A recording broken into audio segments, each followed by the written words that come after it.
Good evening, everyone. Good evening, class. Fine. See, students, in last class, our topic is dead type, dead zone, and threshold. First of all, हमें देखना होगा what do you mean by threshold? Threshold का basic मतलब क्या है? तो अगर मैं just definition की बात करूं, तो threshold का basic मतलब होता है, ये last class का topic था. अगर मैं threshold की बात करूं, पहले आप statement लिखेंगे, इसके बाद मैं इसको understand करा रहा हूं. थ्रेशोल्ड पर सबसे पहला स्टेटमेंट आप लिखेंगे, लिखना स्टार्ट कर सकते हैं आप सभी. If the instrument input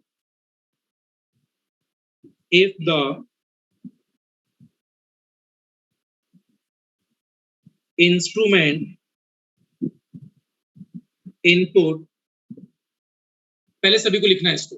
If the instrument input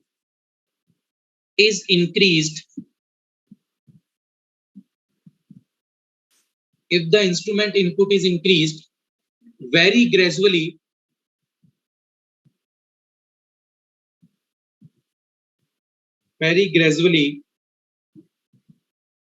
from zero,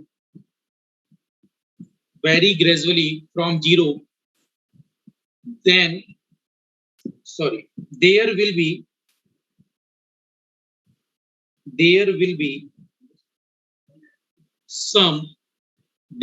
be some, मैंने बोला है if the instrument input is increased very gradually from zero, there will be some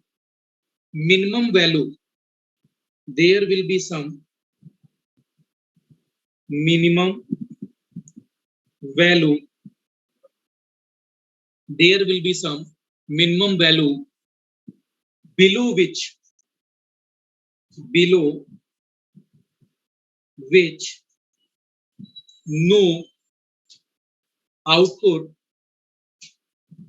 which no output change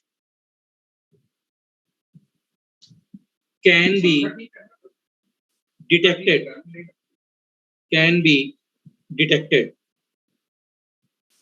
Below which no output change can be detected. Full stop. This minimum value, this अभी understand करेंगे इसको. This minimum value defines threshold of the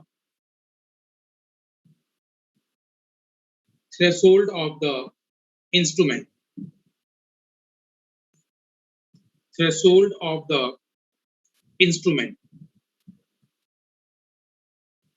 Right. I hope so. सभी ने यहां तक लिख लिया होगा. विजिबिलिटी प्रॉपर होगी. हेडिंग है अपने पास dead time, dead zone and threshold, जिसमें सबसे पहले हम लोग थ्रेशोल्ड का मतलब देख रहे हैं. किसी इंस्ट्रूमेंट का इनपुट यदि ग्रेजुअली जीरो से बढ़ाया जाता है, मतलब जीरो से ज्यादा बढ़ा रहे हैं, तब वहां पर कोई मिनिमम वैल्यू जिसके नीचे आउटपुट में कोई भी बदलाव डिटेक्ट नहीं हो रहा, तब हम बोलते हैं इस मिनिमम मान को कि ये मिनिमम मान कहलाता है थ्रेशोल्ड ऑफ द इंस्ट्रूमेंट. जैसे लास्ट क्लास में आपने एग्जांपल देखा था. संजय यहां तक लिख चुके हैं आप? राइट. अब एक एग्जांपल को जरा समझना आप लोग. आप सभी को इस इंस्ट्रूमेंट पर एग्जांपल को अंडरस्टैंड करना है. अगर मैं एग्जांपल की बात करूं, तो एग्जांपल पर देखो मैं क्या बोल रहा हूं आपसे. इस एग्जांपल को बेसिकली सबसे फर्स्ट अंडरस्टैंड करना, ये अपने पास कोई इंस्ट्रूमेंट है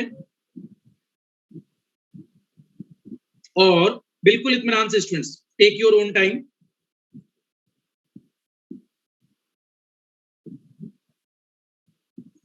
यहां पैनल है जिसके इनसाइड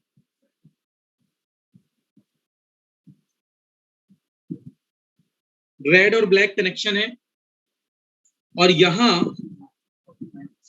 अपने पास ये इंस्ट्रूमेंट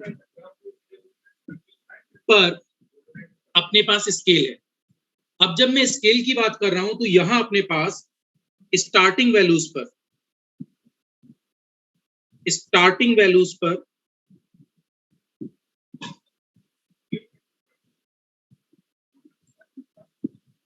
7, 8, 9, 10, 1, 2, 3, 4, 5, 6, 7, 8, 9, 10 ऐसे ये कोई स्केल है।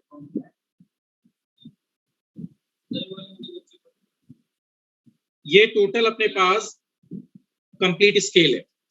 अब इस स्केल पर क्या हो रहा है स्टूडेंट्स, यहां अपने पास पॉइंटर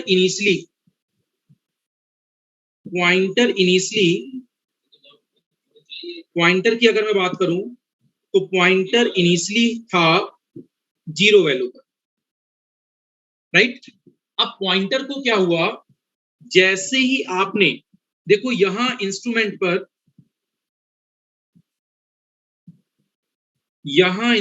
पर ये ब्लू कलर है और मान लेना यहां पर दिस इज रेड, राइट। ये दोनों नॉब हैं और इन दोनों नॉब की हेल्प से अगर अब मैं आपको ये दर्शाना चाहूं, सपोज कि यहां अपने पास ये रेड वायर है and this is blue wire. अब जो रेड और ब्लू वायर है अपने पास, ये जो रेड और ब्लू वायर दिख रही है आपको, इनका आपस में कनेक्शन होगा जहां से ये रीडिंग फेच कर रहे हैं। रीडिंग फेच करते समय क्या होगा स्टूडेंट्स, अगर आपने मान लीजिए this is input current I, right, this is input, और स्क्रीन पर जो आप आउटपुट देख रहे हैं वो दिस है।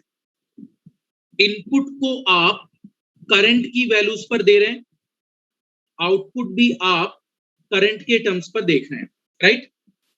मेरी बात को जनरल वे में अंडरस्टैंड करेंगे आप। सपोज करिए इनपुट पर 0.0 एम्पियर भेजा गया, राइट। जब आपने 0.0 एम्पियर भेजा तो पॉइंटर इस समय 0.0 ही दिखा रहा है, मतलब पॉइंटर अपनी इस पोजीशन पर था, वो इसी पोजीशन पर, रेस्ट पोजीशन पर है, राइट। अगला, जैसे ही आपने इस इंस्ट्रूमेंट पर 0.1 एम्पियर की करंट भेजी, करंट इस बार कितनी भेजी है आपने, 0.1, लेकिन अब जब आप आउटपुट देख रहे हैं तो पॉइंटर अभी भी 0.0 वैल्यू दिखा रहा है, राइट। पॉइंटर कितनी वैल्यू शो कर रहा है, 0.0। क्या बोल रहे हो, आवाज नहीं आ रही है? जिनको आवाज आ रही है वो क्लास करते रहें, जिनको आवाज नहीं आ रही है वो क्लास लीव कर सकते हैं, राइट। आपको पता है स्टूडेंट्स, मुझको कहानी सुनाकर कोई फायदा नहीं है ना। हाँ, मुझको कहानी सुनाने से कोई फायदा नहीं है। मैं 10 साल से एक ही काम कर रहा हूँ, समझ गए आप। हाँ, तो मुझको कहानी नहीं सुनानी है। आवाज आ रही है नहीं आ रही है, ये काम है ना, टेस्टिंग अब बंद, ऑफलाइन स्टार्ट है। अब आपकी कहानियां बंद हैं, अब आपके बोलने का कोई फायदा है नहीं, अब ऑफलाइन स्टार्ट हो चुका है, तो रिदम में आ जाए। अब आप कहानी सुनाओगे, मैं सुबह ऑफलाइन में आपको कैच करूंगा, राइट।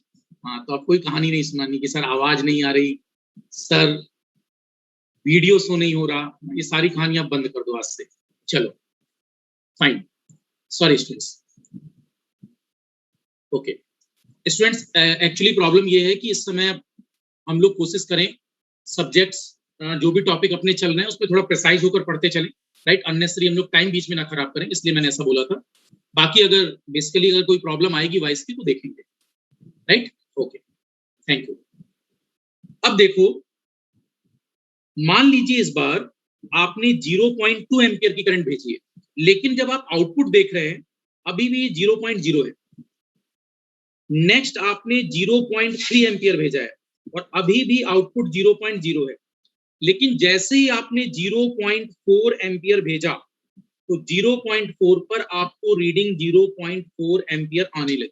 इसका मतलब इस इंस्ट्रूमेंट पर यही वैल्यू 0.4 वैल्यू यही है इस इंस्ट्रूमेंट की थ्रेशोल्ड वैल्यू। इस इंस्ट्रूमेंट पर यही वैल्यू स्टूडेंट्स कहलाएगी थ्रेशोल्ड वैल्यू, राइट। इसी को हम कहते हैं थ्रेशोल्ड। तो थ्रेशोल्ड का बेसिक मतलब अब आपको क्लियर हो जाना चाहिए। थ्रेशोल्ड का बेसिक मतलब क्या है? एक ऐसी वैल्यू बिल्कुल इत्मीनान से सुनो, बिल्कुल आराम से टाइम लेते हुए। एक ऐसी वैल्यू, देखो आपने पॉइंटर पर जब आपने 0 भेजा तो पॉइंटर 0 दिखा रहा है, जब आपने 0.1 भेजा तब भी 0 दिखा रहा है, 0.2 भेजा तब भी 0 दिखा रहा है, 0.3 भेजा तब भी 0 दिखा रहा है, 0.4 जैसे भेजा तो 0.4 भेजने पर ये 0.4 दिखाने लगा। इसका मतलब क्या मैं आपसे बोल सकता हूं कि यहां तक का जो टाइम पीरियड बन रहा था 1 2 3 4 ये मान लो, राइट, ये वाली वैल्यू, दिस वैल्यू, इसी वैल्यू को हम कह रहे हैं थ्रेशोल्ड वैल्यू। मतलब ये इंस्ट्रूमेंट जिस वैल्यू को सेंस कर पा रहा है उससे पहले आप कितनी भी करंट भेजो, पॉइंटर कहाँ है? केवल 0 पर। तो अगर ऐसा इंस्ट्रूमेंट हमारे पास मिलता है तो आप बताओ इस इंस्ट्रूमेंट का ड्रॉबैक क्या है? क्या ये इंस्ट्रूमेंट 0.1 पर कोई रीडिंग दिखा रहा है? तो अगर आपको 0.1 एम्पियर की करंट मेजर करनी है, कितनी? 0.1, तो क्या मेजर हो पाएगी? 0 आ जाएगा, गलत आएगा। 0.2 नहीं आ पाएगा, 0 आ जाएगा। 0.3 0 आ जाएगा। लेकिन जैसे ही 0.4 आपने भेजा तो सेम रीडिंग क्या आ जाएगी? 0.4। इसका मतलब 0.4 एम्पियर से ये इंस्ट्रूमेंट मेजरमेंट स्टार्ट करेगा। तो मैंने आपको जो पहली लाइन लिखवाई थी वो ये लिखवाई थी, यदि इफ द इंस्ट्रूमेंट, पढ़ना जरा, यदि उपकरण पर इनपुट को ग्रेजुअली का मतलब है 0 से अचानक से वैल्यू चेंज करना, तो 0 से वैल्यू ग्रेजुअली फ्रॉम 0 से हमने वैल्यू को बढ़ाया और तब हमने देखा कि सबसे, then there will be some, देखो ध्यान से, मिनिमम लिखा है, सबसे छोटा मान जिसके नीचे below which no output change, कोई आउटपुट का बदलाव डिटेक्ट नहीं हो पा रहा, can be detected, right, below which no output change can be detected, जिसके नीचे मतलब 0.4 से नीचे का कोई डिटेक्शन नहीं हो पा रहा, राइट। तो इस मिनिमम वैल्यू को कहते हैं थ्रेशोल्ड ऑफ द इंस्ट्रूमेंट। तो ये एक प्रॉब्लम है उपकरण की। अगर किसी उपकरण में ऐसी प्रॉब्लम है जिसमें लिखा है कि इसका थ्रेशोल्ड मान 0.4 है या 0.5 है, तो आप 0.5 से ऊपर की वैल्यू को मेजर कर पाएंगे, 0.5 मेजर कर पाएंगे, लेकिन उससे नीचे के मान को मेजर नहीं कर सकते, राइट। इसे कहते हैं concept of threshold in the instrument, right. तो उपकरण में जब भी आपसे बोला जाए कि थ्रेशोल्ड क्या है, तो आप बोलेंगे थ्रेशोल्ड ऑफ द इंस्ट्रूमेंट का मतलब है एक ऐसी मिनिमम वैल्यू जिस पर आउटपुट पर चेंज, जिसमें आउटपुट में बदलाव आपको जिस मिनिमम वैल्यू से दिखना स्टार्ट होता है, तो उस वैल्यू को हम क्या कहते हैं? Threshold, right. उस वैल्यू को क्या कहते हैं? थ्रेशोल्ड। क्या मेरी बात यहां तक जस्ट समझ पा रहे हैं? राइट, थ्रेशोल्ड का बेसिक मतलब क्लियर हो रहा है। प्रॉब्लम अभी मैं जस्ट आपको समझाता हूं, पहले इतना आप समझ पा रहे हैं? थ्रेशोल्ड तक मेरी बात क्लियर हो रही है सभी को, राइट। अमित, अरविंद, पंकज, उमेश, राइट, सभी को मेरी बात क्लियर हो रही है? फाइन। अब देखो, अगर मैं थोड़ा इससे आगे बढ़ूं, राइट, ठीक है, ठीक है, तो आप पहले ये बताओ मेरे को, क्या आप लोगों ने ये डाटा लिख लिया था क्या? ये जो अपन ने पहले स्टार्टिंग में लिखा था, ये डाटा आप लोगों ने लिख लिया था, राइट? ये डाटा लिख चुके थे सभी? फाइन। अब मैं आगे बढ़ रहा हूं, जस्ट फेशियल एक्सप्रेशन ही दे देना है आप लोगों को कि हाँ लिख चुके हो, रिप्लाई नहीं करना। रिप्लाई अगर जरूरत होगी, फिगर नहीं लिखा है, ओके ओके ओके। हाँ, ये टेबल आपको बनानी है स्टूडेंट्स, ये टेबल आपको बनानी है। Yes Saurabh, this table is also required. जिन लोगों ने नहीं बनाया उसको बना लें, टेबल बना लें एक बार, फिर मैं आगे की बात समझाता हूं आपको।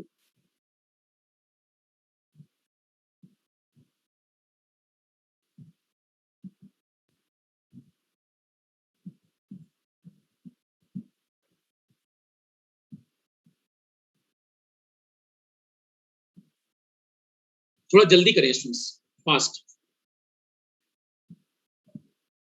और ऐसी प्रॉब्लम अकेला एक इंस्ट्रूमेंट नहीं है, राइट, कई सारे इंस्ट्रूमेंट्स में ये प्रॉब्लम होती है। मैं इसका एग्जांपल अभी आपको समझाऊंगा।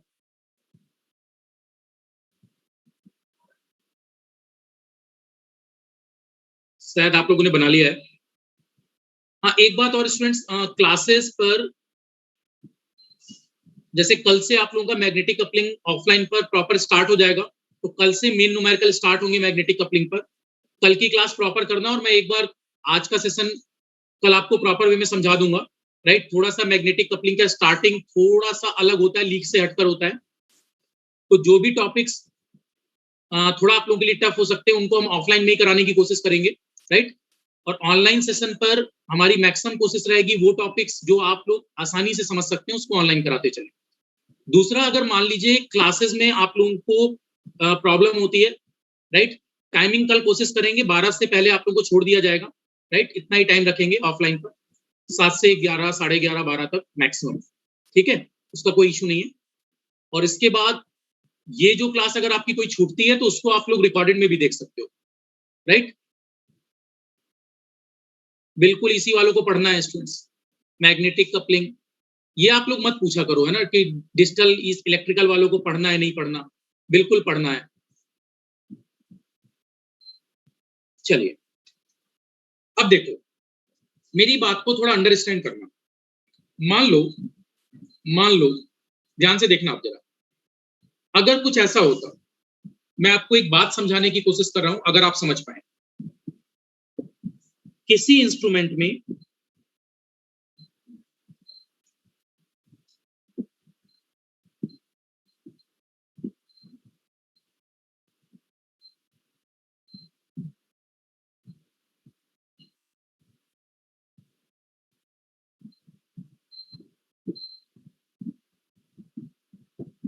अभी वेट करना,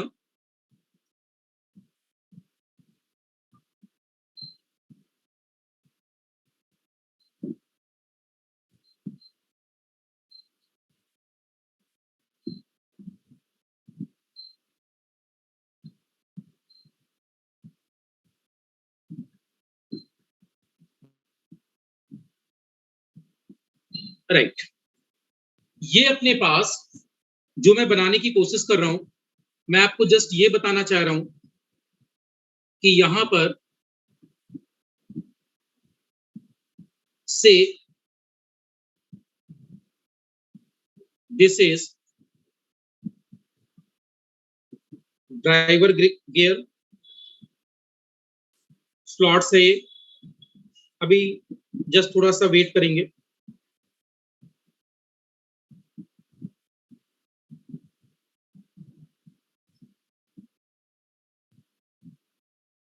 राइट, इसको हम बोल सकते हैं ड्राइविंग गियर,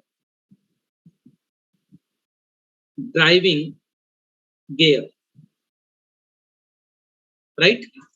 और दूसरा एक स्लॉट है जिसको हम बोल सकते हैं ड्रिवन। दैट मीन्स मैं आपसे बात जो कह रहा हूं उसको आप थोड़ा सा प्रॉपर अंडरस्टैंड करेंगे। मेरा कहने का मतलब है कि अगर मैं यहां पर एक स्लॉट और दर्शाने की कोशिश करूं, लाइक दिस,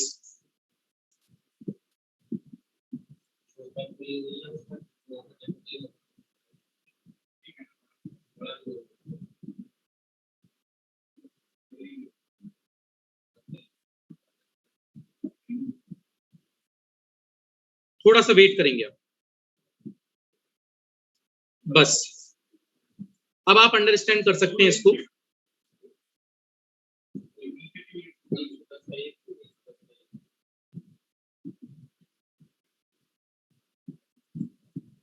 स्टूडेंट, फिगर आपको बनाने की जरूरत नहीं है, जस्ट आपको समझना है ये कॉन्सेप्ट।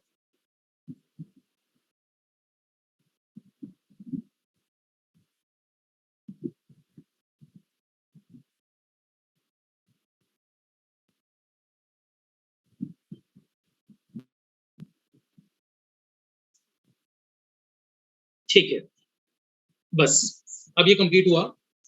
ये कॉन्सेप्ट थोड़ा सा इंपॉर्टेंट है, ड्राइविंग गियर और ड्रिवन गियर। ये है ड्रिवन गियर, ताकि आप लोग थोड़ा सा इसको फील कर पाए, इसलिए मैंने ऐसा बनाया था। कोई भी इंस्ट्रूमेंट, कोई भी जो इंस्ट्रूमेंट होगा, आप लोग थोड़ी देर मुझको देखेंगे, कोई भी जो इंस्ट्रूमेंट होगा, अगर किसी इंस्ट्रूमेंट में स्लॉट मैकेनिज्म है, राइट, जैसे मशीन में होती है, क्रैंक्स बने होते हैं, राइट, तो मतलब अगर अपने पास किसी इंस्ट्रूमेंट पर, ध्यान से समझना, सबसे पहले जिस पर आप एनर्जी देते हो, राइट, ये एक स्लॉट है अपने पास, राइट, ये ड्राइविंग गियर है और ये ड्रिवन गियर है, राइट, ये ड्रिवन गियर है। तो क्या हो रहा है, अपने पास इन दोनों स्लॉट्स के बीच में, ये जो स्लॉट्स आप ऊपर वाले को देख रहे हो और ये जो नीचे वाले को देख रहे हो, दोनों के बीच में गैप आ रहा है, राइट, दोनों के बीच में गैप आ रहा है, राइट। गैप आने का मतलब आप ये मानकर चले, मान लो यहां इन दोनों के बीच में, यहां इन दोनों के बीच में, इन दोनों के बीच में लाइक दिस, थोड़ा सा फिगर इम्प्रॉपर बन गया है, बट बनाने में फिर से टाइम लगेगा।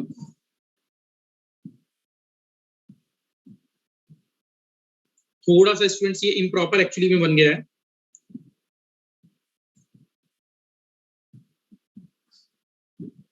बैकलेस का कॉन्सेप्ट आपको थोड़ा क्लियर कराना था। Yes, right.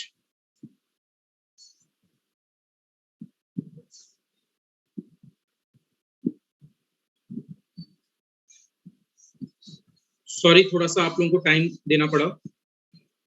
अब ठीक है, मैं पूरा नहीं बना रहा हूं। यस, देखो, ये अपने पास ड्रिवन गियर है, ड्रिवन गियर है। अब जरा समझना, ये जो ऊपर वाला स्लॉट है, ये ऊपर वाला जो स्लॉट है, राइट, और ये जो नीचे वाला स्लॉट है, जब इंस्ट्रूमेंट चल रहा है तो इंस्ट्रूमेंट में जो ऊपर वाला स्लॉट है, ये वाला स्लॉट, राइट, और ये जो नीचे वाला स्लॉट है, क्या इन दोनों के बीच में, इन दोनों के बीच में इतने का गैप है? This is called gap. इसी को कहते हैं, इलेक्ट्रॉनिक्स वाले ध्यान देंगे, backless concept, backless. BSNL TTA में एक क्वेश्चन आया था 2016 के पेपर में, सॉरी 17 वाले पेपर में आपके पास एक क्वेश्चन आया था, what do you mean by backless. तो बैकलेस का कॉन्सेप्ट हिस्टेरेसिस में काउंट होता है, और ये कॉन्सेप्ट क्या है, आपके पास ये वाला जो स्लॉट ऊपर वाला चल रहा है स्टूडेंट्स, राइट, इसमें आपने जब इनपुट करंट भेजी तो ये वाला ड्राइविंग गियर है, जिसकी वजह से इंस्ट्रूमेंट पर बदलाव आता है।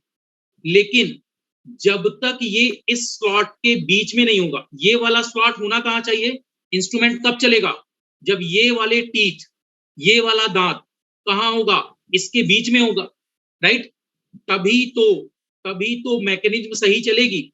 अगला टीथ इसके बीच में होगा, अगला टीथ इसके बीच में होगा, तब तो हमारे पास बिल्कुल सही रोटेटरी सिस्टम चल रहा होगा, राइट। मशीन से लिंक करना, अगर पहला वाला स्लॉट दिस है, राइट, और इसके बाद दूसरा स्लॉट पॉइंटर वाला ये है, राइट, इस पर आप एनर्जी दे रहे हो, राइट, और इस पर जब आप एनर्जी दे रहे हो तो इंस्ट्रूमेंट तब चलेगा जब नीचे वाला स्लॉट इसके अंदर आ जाए। तो ये वाला स्लॉट कब इसके अंदर आ सकता है, ये वाला स्लॉट इसके अंदर कब आ सकता है, जब ये वाला टीथ जब परफेक्ट इसके अंदर आ पाए।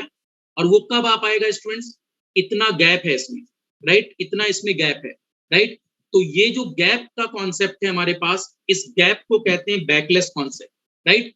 अगर ये वाला टीथ यहां तक पहुंच जाए, राइट, तो क्या ऑटोमेटिक ये वाला टीथ इसके ऊपर आ जाएगा, ये वाला टीथ इसके ऊपर आ जाएगा। आप ऐसे सोचो, देखो, एक टीथ है, एक दांत नुमा संरचना है, उसके बीच में गैप है। अगर वो गैप के अंदर ही गैप आएगा, तभी तो स्टूडेंट्स एक मैकेनिज्म पे दूसरी मैकेनिज्म चल पाएगी। एक हमारे पास रोटेटिंग पार्ट है, वो रोटेटिंग पार्ट से एक क्रैंक सिस्टम लगा है, क्रैंक का मतलब गियर सिस्टम, उसके अंदर जो गियर स्लॉट्स लगे हुए हैं वो कब चल पाएंगे? जब ऊपर वाले स्ट्रक्चर के में जो खांचे बने हुए हैं और जो नीचे वाले खांचे हैं वो आपस में ज्वाइंट होंगे, तभी तो ऊपर वाला खांचा अगर चलेगा तो नीचे वाला खांचा चलेगा, राइट? ऊपर वाला खांचा जब चलेगा तभी तो नीचे वाला खांचा चलेगा। लेकिन अगर दोनों के बीच में गैप है तो क्या ऊपर वाला खांचा जब चला तो नीचे वाला खांचा चल पाएगा? तो इस गैप की वजह से ये प्रॉपर चल नहीं पा रहा। ये कब चलेगा? जब इतना स्पेस ये ऑक्यूपाई कर लेगा। तो जैसे ये इतना स्पेस ऑक्यूपाई कर लेगा तो स्टूडेंट्स ये वाला स्पेस यहां से बनने लगेगा, राइट? बात को जरा डॉटेड लाइन से आप समझना, मैं क्या कह रहा हूं। मतलब आपके पास नीचे वाला ड्रिवन स्लॉट यहां जब पहुंच जाएगा, राइट? ऊपर वाला स्लॉट इस नीचे वाले के स्पेस में अगर पहुंच गया, राइट, तो हमारे पास ऑटोमेटिक सब कुछ फाइनेस्ट चलेगा। तो ये जो वैल्यू है बैकलेस, इसी की वजह से यहां कौन सी प्रॉब्लम आ रही है? हिस्टेरिसिस। क्यों? आपके पास जब आपने 0.1 दिया, देखो इधर 0.1 दिया तो ये थोड़ा सा आगे बढ़ा, राइट, थोड़ा सा आगे बढ़ेगा, लेकिन अभी भी ये नीचे वाले सांचे में फिट नहीं है, राइट, नीचे वाले टीथ में फिक्स नहीं है। जब आपने 0.2 भेजा तब भी ये खांचे में फिट नहीं है, राइट, 0.3 भेजा तब भी ये खांचे में फिट नहीं है। लेकिन जैसे ही आपने 0.4 भेजा तो ऑटोमेटिक ये वाला जो ऊपर वाला स्लॉट था, उसी स्लॉट पर सेम स्लॉट पर नीचे वाला स्लॉट आ जाएगा। और अगर दोनों सेम पर आ जाएंगे तो क्या ये वाला टीथ, ये वाला दांतनुमा संरचना इसके अंदर चला जाएगा, राइट? और अगर दोनों सेम पोजीशन पर है तो इंस्ट्रूमेंट में अब रीडिंग आना स्टार्ट होगी। जितना ये चलेगा उतना ही ये चलेगा, राइट? दोनों एक साथ पोजीशन देंगे। तो ये स्टूडेंट्स इनपुट सिस्टम को चला रहा है और जो अपने पास आउटपुट सिस्टम है वो इस ड्रिवन गियर पर चल रहा है। तो कई ऐसे इंस्ट्रूमेंट होते हैं जिसमें गियरिंग मैकेनिज्म होती है, कई ऐसे इंस्ट्रूमेंट हैं जिसमें कौन सी मैकेनिज्म है? Gear mechanism. तो गियर मैकेनिज्म का मतलब क्या लिख रहे हो? पिछत त्रुटि। यस, हाँ, बिल्कुल सही बोल रहे हैं, राइट, इसी को बोलते हैं हिस्टेरिसिस, करेक्ट। अब यहां पर ये जो गैप आता है, एग्जाम में पूछता है एग्जामिनर, इस गैप को क्या कहते हैं? तो इस गैप का नाम क्या होता है? बैकलेस। तो इलेक्ट्रॉनिक्स ब्रांच में क्वेश्चन आया था, बैकलेस किससे रिलेटेड है? इलेक्ट्रॉनिक्स ब्रांच में क्वेश्चन आया था, बैकलेस इज रिलेटेड टू, तो backlash is related to hysteresis. Backlash is related to, किससे रिलेटेड है? हिस्टेरिसिस। बैकलेस किससे रिलेटेड है? हिस्टेरिसिस। और ये जरूरी नहीं है कि हर इंस्ट्रूमेंट में ऐसी प्रॉब्लम हो, राइट, कुछ और प्रॉब्लम भी हो सकती है। मतलब ध्यान से सुनना, एक मिनट, ये थोड़ा कुछ समझ पाए आप लोग? मेरा कहने का मतलब आप लोगों को अंडरस्टैंड हो रहा है मैं क्या बोलने की कोशिश कर रहा हूं? स्टूडेंट्स, गियर स्लॉट में ये गियर स्लॉट चल रहा है, राइट, इस पर आपने इनपुट लगाया, इसकी वजह से ये वाला भी चलेगा, राइट, लेकिन ये कब चलेगा? जब इसका दांत इसके अंदर आ जाए, इसका टीथ इसके अंदर आ जाए, इसका टीथ इसके अंदर आ जाए। तो ये जो गैप है, पहले ये इस गैप को ऑक्यूपाई करेगा। तो देखो 0.0 पर गैप ऑक्यूपाई नहीं हो रहा, 0.1 पर गैप नहीं हो रहा, 0.2 पर गैप ऑक्यूपाई नहीं हो रहा, 0.3 पर गैप ऑक्यूपाई नहीं हो रहा। लेकिन जैसे 0.4 भेजा, ये वाला, अब क्या हुआ? ये जो गैप था, ये गैप, ये वाला टीथ यहां पहुंच चुका हो, राइट, और जब ये ऊपर वाला यहां पहुंच गया तो बाय डिफॉल्ट नीचे वाला इस टीथ के अंदर आ जाए। और ड्राइविंग गियर किसको चलाएगा? ड्रिवन गियर को। ड्राइविंग गियर में हम इनपुट भेजते हैं और जो दिखाता है वो कौन सा है? Driven gear. तो ड्राइविंग गियर की मदद से ड्रिवन गियर चलता है। क्या इतनी बात मेरी अंडरस्टैंड हो पा रही है सभी को? राइट, इतनी बात सभी को क्लियर है? यस, चलो, थोड़ा टिपिकल बात थी बट आप लोग समझ गए होंगे। नीचे एक लाइन लिख लेना, backlash. Backlash is related to, किससे रिलेटेड है ये टर्म? हिस्टेरिसिस। हिस्टेरिसिस, राइट, किससे रिलेटेड है? हिस्टेरिसिस से। अब दूसरी बात जरा सुनना, इसकी एक इंपॉर्टेंट बात और, हाँ वो फिगर बनाने की जरूरत नहीं है, not figure is not required, figure is not required. अब देखो कई इंस्ट्रूमेंट में क्या होता है, कई इंस्ट्रूमेंट में क्या होता है, because of mechanical inertia, because of mechanical inertia मतलब भारी पॉइंटर की वजह से, बिकॉज ऑफ मैकेनिकल इनर्सिया मतलब जो घूमने वाला सिस्टम है उसका मैकेनिकल इनर्सिया ज्यादा है, बिकॉज ऑफ मैकेनिकल इनर्सिया। यहां से ये लाइन लिखनी है, क्या इसको लिखना चाह रहे थे क्या आप लोग?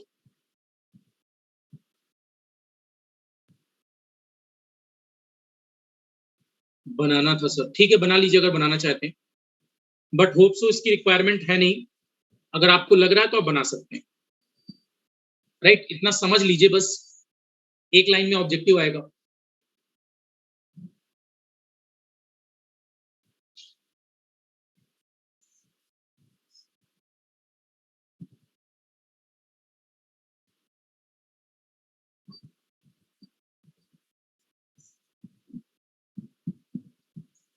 होप सभी ने कंप्लीट कर लिया है, राइट? आगे मूव करें।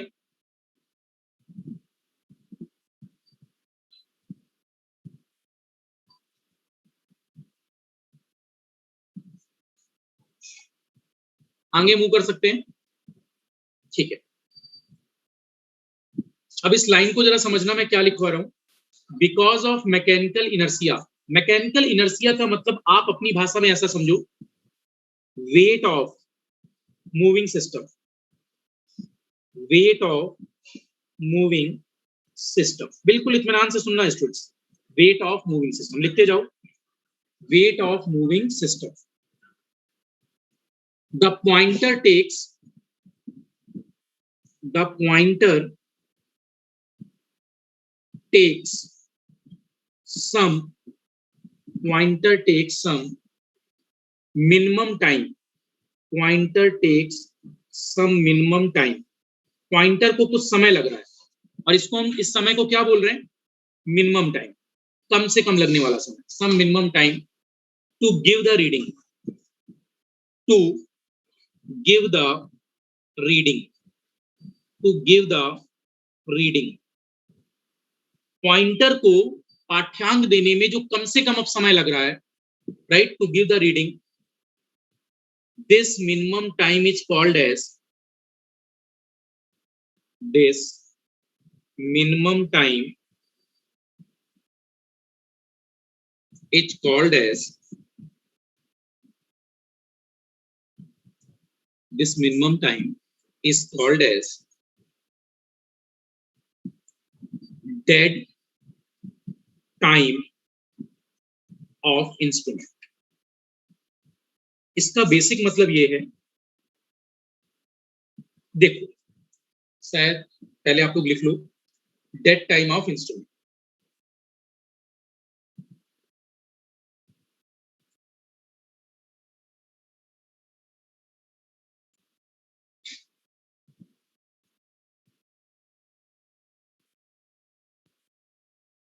राइट? इसका मतलब ये है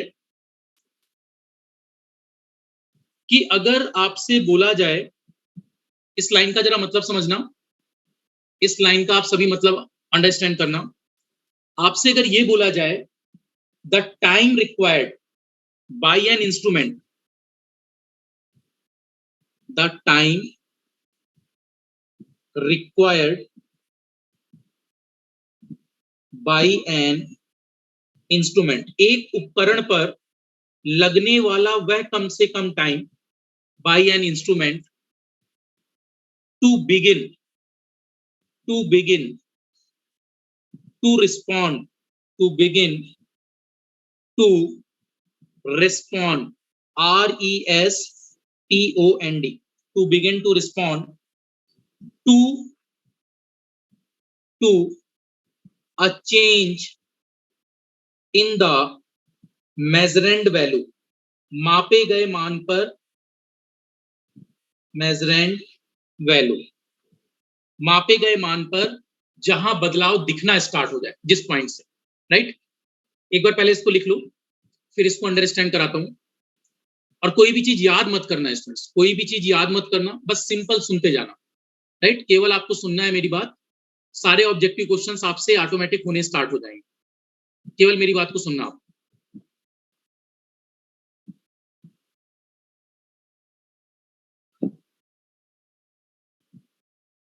शायद लिख चुके हैं आप, ठीक है। कैमरा स्टूडेंट्स ऑन रखो आप लोग, कैमरा आप लोग लास्ट में जितने लोगों ने भी ऑफ कर रखा है कैमरा ऑन करो सभी।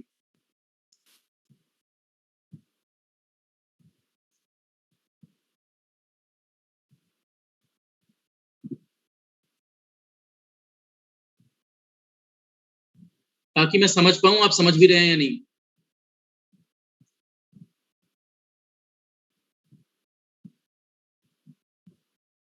ठीक है, चलिए।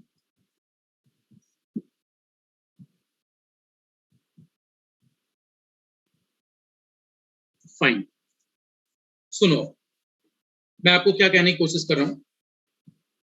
देखो इधर, इस उपकरण में ये जो इंस्ट्रूमेंट है, थोड़ा सा लुक करो, इस इंस्ट्रूमेंट में आपने जब 0.0 भेजा तो कोई रीडिंग नहीं आई, 0.1 भेजा तो कोई रीडिंग नहीं आई, 0.2 भेजा तो कोई रीडिंग नहीं आई। इसका मतलब क्या आपको ऐसा नहीं लग रहा पॉइंटर मरा हुआ है, डेड स्टेट में? मतलब पॉइंटर छोटी वैल्यूज के लिए, कब तक की वैल्यू के लिए डेड स्टेट में। जैसे नहीं कई बार बोला जाता, हम लोग घर में बैठे होते हैं, घर वाले एक बार हमको बोलते हैं, दो बार बोलते हैं, तीन बार बोलते हैं, चौथी बार हमसे बोलते हैं सुनाई नहीं दे रहा क्या? इसका मतलब हमसे अगर उन्होंने, हाँ इमोशनल नहीं, इमोशनल नहीं, इमोशनल नहीं, बात को लिंक गलत जगह मत करना।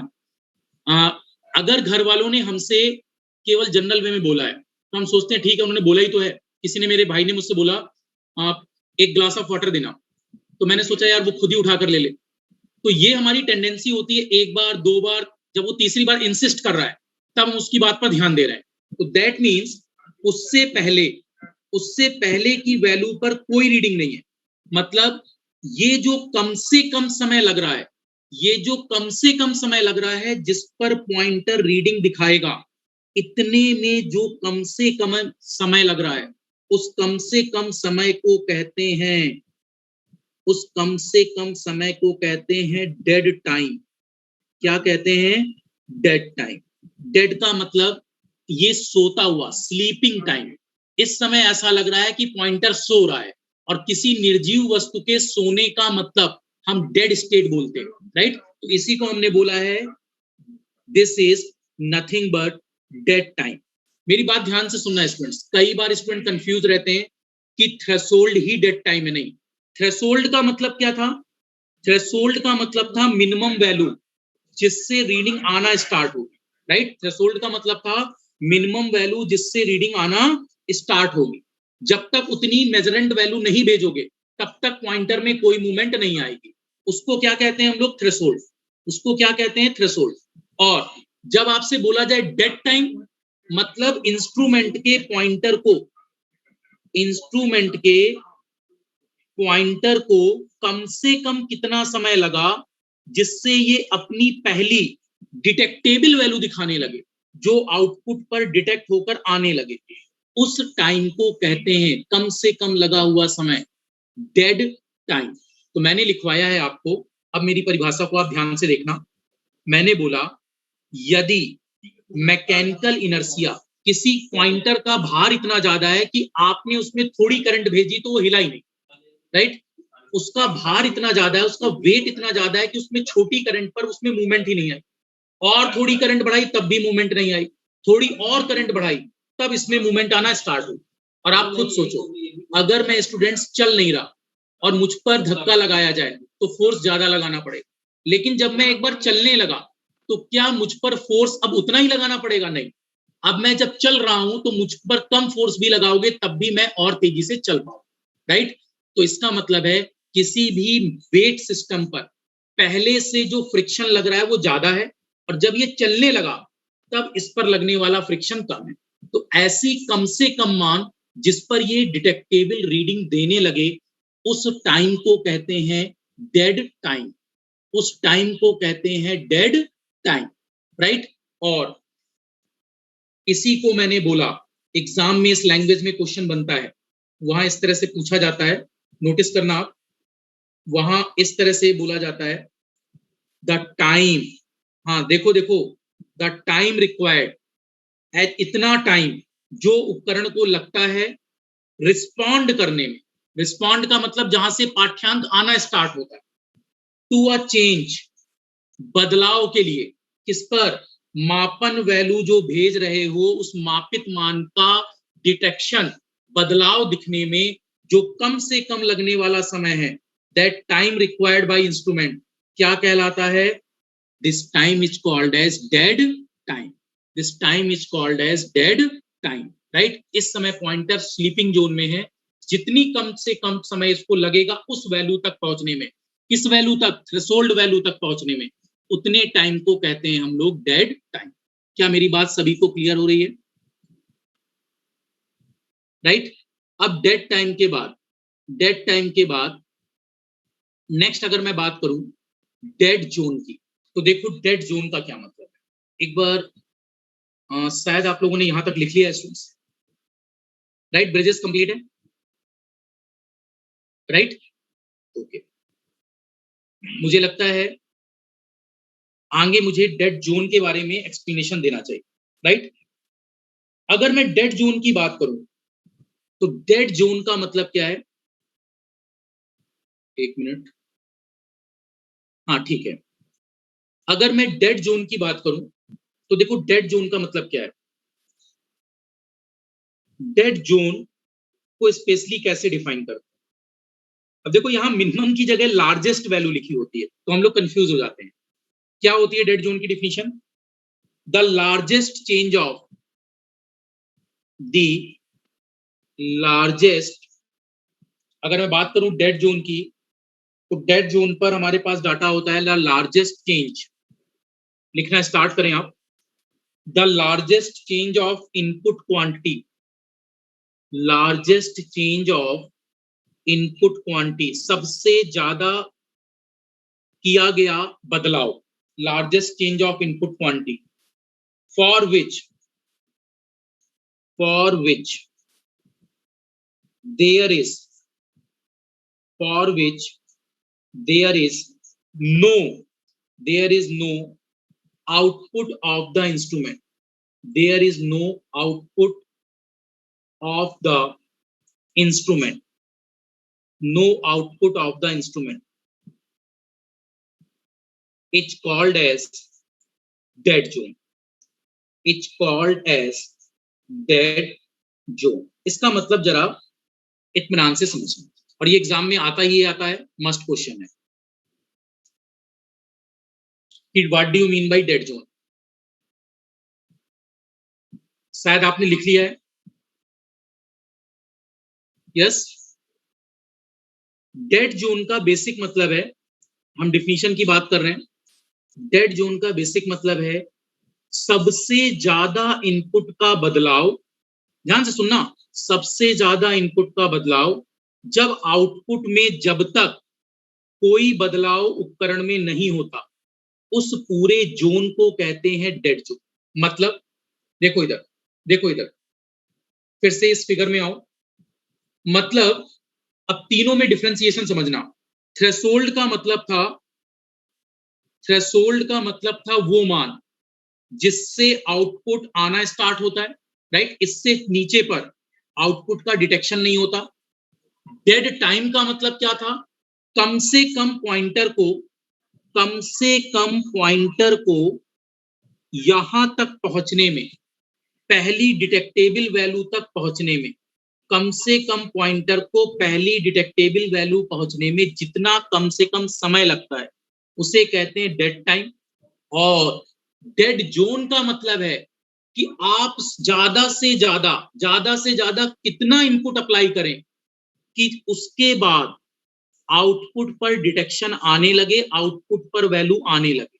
तो बताओ लार्जेस्ट वैल्यू, राइट, ज्यादा से ज्यादा कितनी वैल्यू, तो मैंने यहां लिखवाया था आप थोड़ा सा नोटिस करो, मैंने लिखवाया था ज्यादा से ज्यादा कितना इनपुट में बदलाव करें ताकि आउटपुट में अभी तक no output of the instrument, output में अभी तक कोई चेंज नहीं था, right?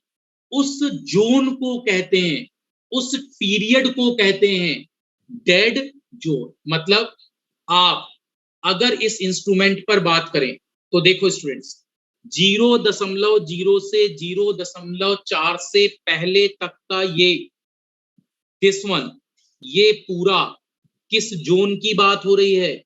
Up to this zone is called as dead zone. इस पूरे जोन को क्या कहते हैं? Dead zone.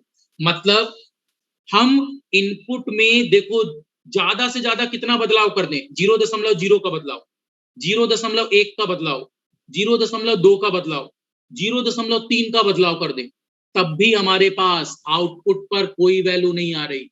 तो 0.4 से पहले, 0.4 से पहले ज्यादा से ज्यादा कितना बदलाव कर दें कि आउटपुट अभी भी क्या दिख रहा है? 0। तो उस जोन को कहते हैं डेड जोन। क्या कहते हैं? Dead zone. तो 0.4, ये वाली वैल्यू 0.4 थी। इस 0.4 से पहले तक के जोन को क्या कहते हैं? Dead zone. इस पूरे जोन को हम क्या कहते हैं? Dead zone, right? और इसमें हम क्या बात कर रहे हैं? हम बोल रहे हैं ज्यादा से ज्यादा लार्जेस्ट चेंज जो हम कर रहे हैं इनपुट में, मतलब 0.4 से छोटा, बड़ा बदलाव लेकिन किससे छोटा? 0.4 से छोटा इनपुट क्वांटिटी में, जिस पर कोई भी आउटपुट की वैल्यू नहीं आ रही। आउटपुट कितना आ रहा है? 0। तब इंस्ट्रूमेंट के इस जोन को कहते हैं डेड जोन, राइट? तो क्या तीनों बातों में फर्क समझ गए हैं आप? Right? Threshold, dead time, dead zone, तीनों बातों में फर्क क्लियर है? तीनों बातों में डिफरेंस क्लियर है स्टूडेंट्स? इस फिगर को देखिए, अगर वेट ऑफ सिस्टम मोर है तो छोटी वैल्यू पर ये रिस्पॉन्ड नहीं करेगा, जिस वैल्यू से ये रिस्पॉन्ड करना स्टार्ट करेगा उसको थ्रेशोल्ड कहते हैं। और डेड टाइम का मतलब है जितना कम से कम समय लगेगा पॉइंटर को थ्रेशोल्ड तक पहुंचने में, उस कम से कम समय को कहते हैं डेड टाइम। और डेड जोन का मतलब है कि इनपुट में ज्यादा से ज्यादा कितने तक का बदलाव करें कि आउटपुट पर वैल्यू अभी भी 0 आ रही है।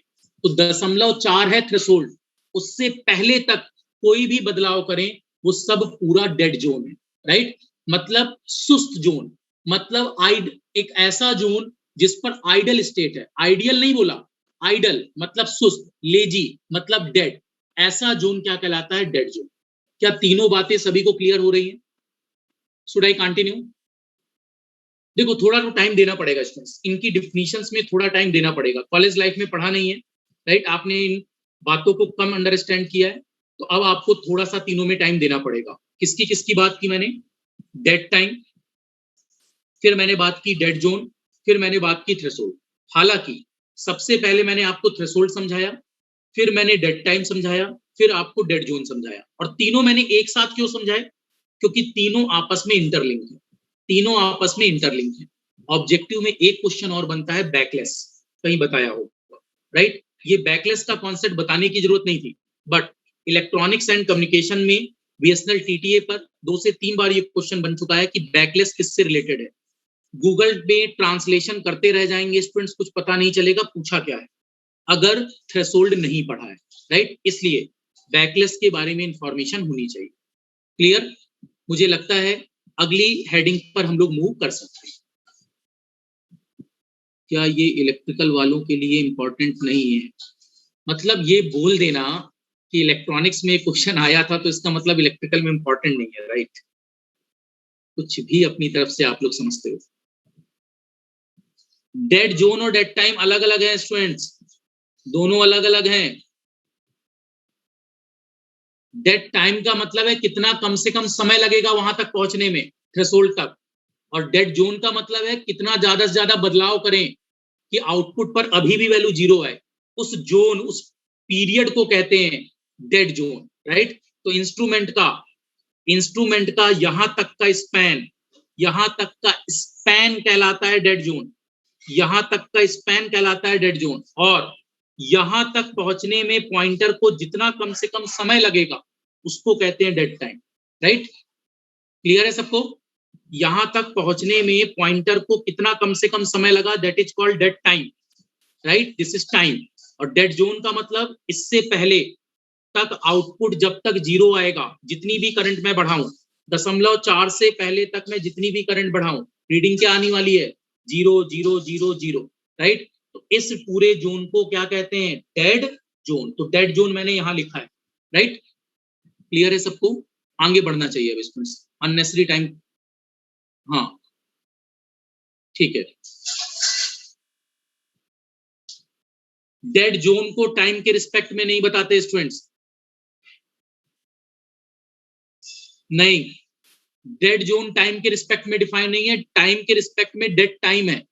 डेड जोन का मतलब है जो जो वैल्यू, जितनी वैल्यूज के लिए कोई बदलाव नहीं दिख रहा, आपने 0.1 भेजा तब भी जीरो, 0.2 भेजा तब भी जीरो, 0.3 भेजा तब भी जीरो, लेकिन जैसे ही 0.4 भेजोगे तब रीडिंग आएगी। तो इससे पहले वाली वैल्यू की बात कर रहे हैं। That means largest change in input, input में सबसे ज्यादा बड़ा बदलाव जिससे रीडिंग आएगी, तो वो कौन सा बदलाव है, 0.4। 0.4 से पहले तक सब पर रीडिंग क्या आएगी, जीरो। तो इसीलिए मैंने 0.4 से पहले तक के जोन को बोला है डेड जोन। जोन का मतलब जो स्केल्स पर वैल्यूज देख रहे हो, और टाइम का मतलब कितना कम से कम समय लगता है।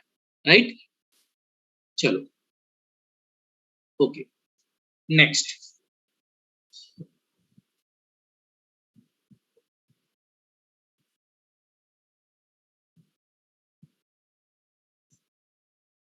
हाँ हाँ, इतना ही इनफ है।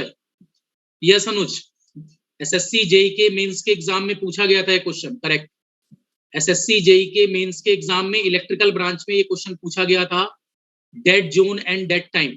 आप इसी एक्सप्लेनेशन को लिखेंगे वहां पर जो मैंने ऊपर लिखवाया है। राइट, और ये फिगर बना देंगे आप, ये रीडिंग दिखा देंगे, कंप्लीट मार्क्स मिलेंगे। मेंस पर मैंने यही पढ़ाया था। राइट, यही फर्क है स्टूडेंट्स, मैं आप लोगों को यही बार बार समझाता हूं। किसी कोचिंग पर ये डाटा जब नहीं पढ़ाया जाता है तब स्टूडेंट्स को ये लगता है सब कुछ ठीक चल रहा है। एसएससी जेई मेंस पर आ गया, राइट, तो स्टूडेंट सोचते हैं कौन सा मेंस का पेपर दिया, पता ही नहीं चला। That is the problem. तो उन टॉपिक्स को हम लोग यहाँ लेते हैं। राइट, उस पर इलेक्ट्रिकल इलेक्ट्रॉनिक्स का डिफरेंशिएशन ना करें, उस पर कोशिश करिए कि सारे टॉपिक्स को एक बार में समझ लें। राइट, और ये अब आपको हर जगह मिलेगा, dead time, dead zone, threshold. क्यों? क्योंकि एग्जाम में आ गया। तो कोशिश करिए एग्जाम में वो क्वेश्चन आपके नोट से उसी साल मिले आपको। राइट, ऐसा ना हो कि अगले साल दिखाई दे। मेरी बात क्लियर है? चलिए,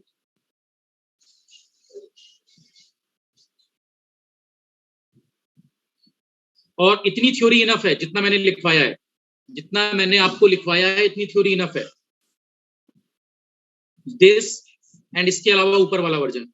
राइट, इतनी थ्योरी इनफ है, मोर देन इनफ है। चलो अब देखो, अब एक छोटा सा एक टॉपिक और होता है दिमाग में, रिजोल्यूशन।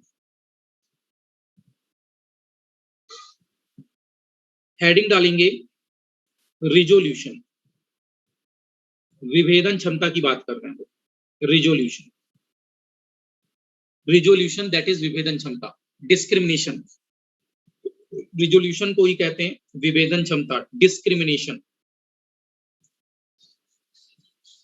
डिस्क्रिमिनेशन, विभेदन क्षमता की capability, that is called resolution. Right, विभेदन क्षमता की कैपेबिलिटी। यहां पर इसको हम बोल सकते हैं, रिजोल्यूशन का मतलब द लीस्ट, सबसे छोटा, the least interval, very important, the least interval, सबसे छोटा interval between two adjacent,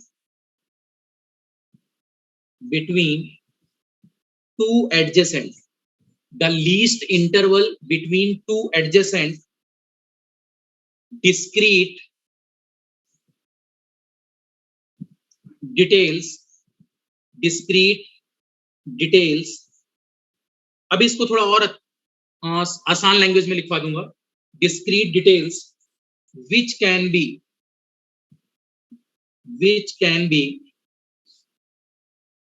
distinguish, जिसको हम डिस्टिंग्विश कर सकते हैं, विभेद कर सकते हैं, which can be distinguished from one another, एक दूसरे से हम इसको डिस्टिंग्विश कर सकते हैं, from one another, right? This is called resolution. या हम ऐसा भी बोल सकते हैं,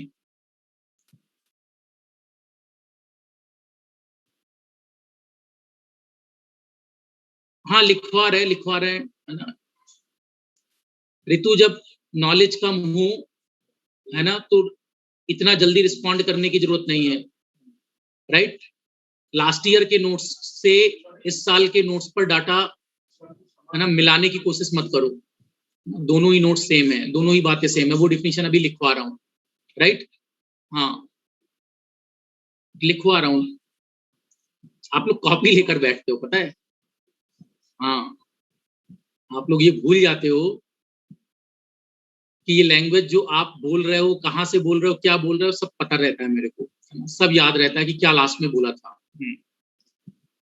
द लीस्ट इंटरवल, चीजों को प्रॉपर समझो, द लीस्ट इंटरवल, सबसे छोटा इंटरवल, किसी दो एडजेसेंट डिस्क्रीट, डिस्क्रीट का मतलब है discrete details, right?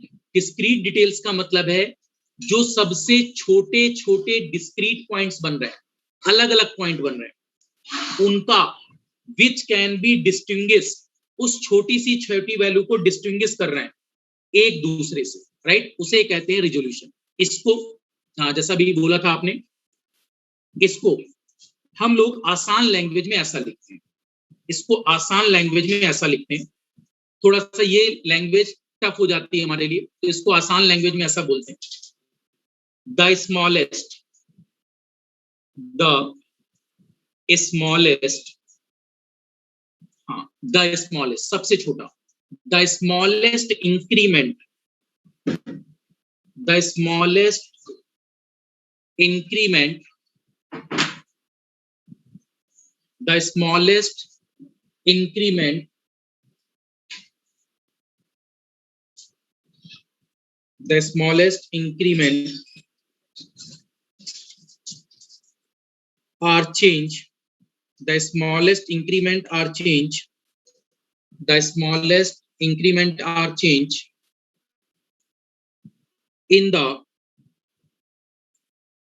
applied input, in the applied input, in the applied input, input को शॉर्ट फॉर्म में लिख दिया है, in the applied input which can give, या that can give detectable output, detectable output, it's called as, is called as resolution, it's called as resolution, bracket में लिखना, with certainty, निश्चित तौर पर इस बात को हम बता सकते, विद सर्टेनिटी, निश्चित तौर पर इस बात को हम बता सकें, right? With certainty, with certainty, right? With certainty. अब मैं इसका मतलब आपको समझाता हूं, आपको अब थोड़ी देर में अपने आप सारी बातें क्लियर हो जाएंगी, राइट? जस्ट आपको 5 मिनट का टाइम देना है, राइट? It needs 5 minutes. चलो लिख लिया क्या आपने? द स्मॉलेस्ट इंक्रीमेंट, इंक्रीमेंट का मतलब जो आप वैल्यू बढ़ा रहे हैं या बदलाव कर रहे हैं, किस पर? इनपुट वैल्यू पर, तो उसकी वजह से आउटपुट पर वैल्यू डिटेक्ट होनी चाहिए, डिटेक्टेबल, आउटपुट पर वैल्यू डिटेक्ट होनी चाहिए, इट्स कॉल्ड एज रिजोल्यूशन, और किससे बता रहे हैं हम लोग? सर्टेनिटी से। अब जरा समझना मैं क्या बोलने की कोशिश कर रहा हूं। देखो, बस बस बस बस क्लियर हो जाएगा, बिल्कुल इत्मीनान से सुनना। मान लो किसी इंस्ट्रूमेंट पर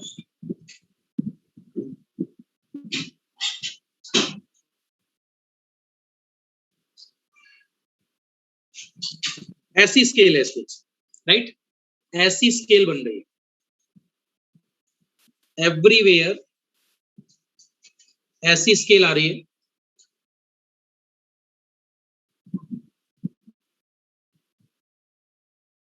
लाइक दिस, ये स्केल बन रही है, और ये मान लो काफी बड़ी स्केल है, बट मैं इतना ही दिखा पा रहा हूं उसको, ठीक है। अब ये जो स्केल है, यहां पॉइंटर है, से दिस इज पॉइंटर, राइट। अब क्या हुआ, आपके पास मान लो कि यहां 200 वोल्ट है। कितना है? 200 वोल्ट।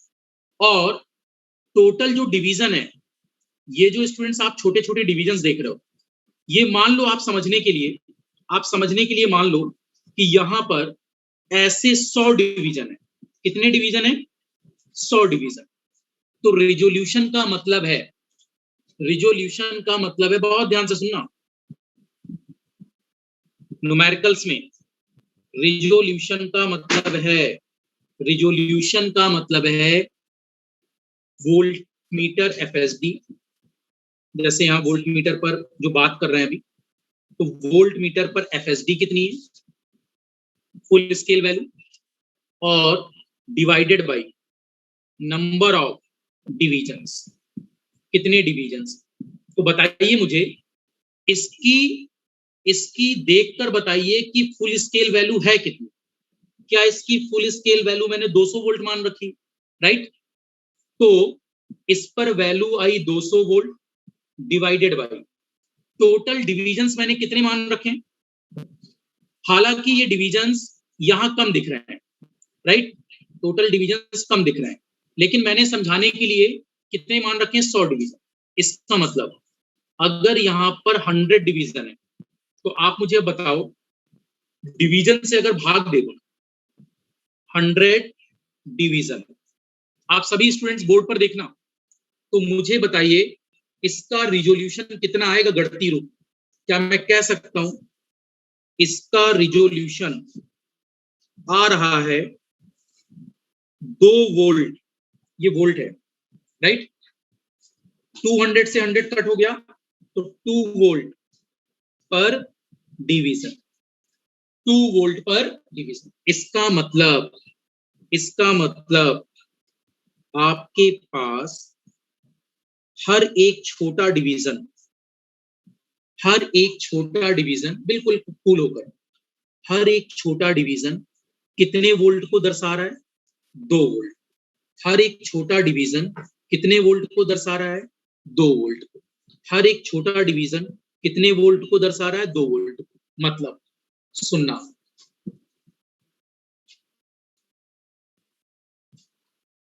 यस, देखो मैं क्या बोल रहा हूं, एक सेकेंड, हाँ,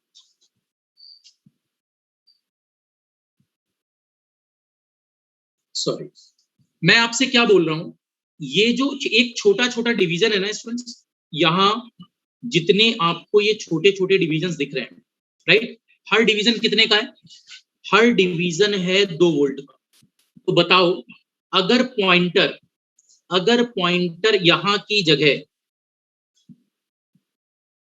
यहां होता, इस पोजीशन पर होता, पॉइंटर अगर इस पोजीशन पर होता, तो क्या आप पॉइंटर की पोजीशन देखकर रीडिंग बता लेते? आप बोलते कि ये 2 वोल्ट है। अगला अगर पॉइंटर यहां होता, तो आप बोलते 4 वोल्ट है। यहां होता तब आप बोलते 6 वोल्ट है। यहां होता 8, यहां होता 10, ऐसे ही आपके पास रीडिंग बढ़ती जाती। तो क्या आप निश्चित तौर पर, क्या आप सर्टेनिटी से इस वैल्यू को बता पा रहे हैं? इसका मतलब आप इस बात पर सर्टेन हैं, आप गारंटेड रूप पर वैल्यू बता पा रहे हैं। थोड़ा छोटा सा मैं इसको बनाता हूं, आप थोड़ा और प्रॉपर समझ लोगे, थोड़ा ये बड़ा हो गया। मान लो look at only screen 1 2 3 4 5 6 7 8 9 10, right? 10 division है यहाँ। अब ये स्टूडेंट 0 वोल्ट है और ये यहां तक अपने पास 20 वोल्ट है। तो अब मुझे बताओ, अगर मुझे 1 वोल्ट का मापन करना है, मुझे 1 वोल्ट का मापन करना है, तो पॉइंटर क्या 1 वोल्ट एग्जैक्ट दिखा पाएगा? बोलो, क्या मैं 1 वोल्ट को सीधे मेजर कर पाऊंगा बिल्कुल एग्जैक्ट?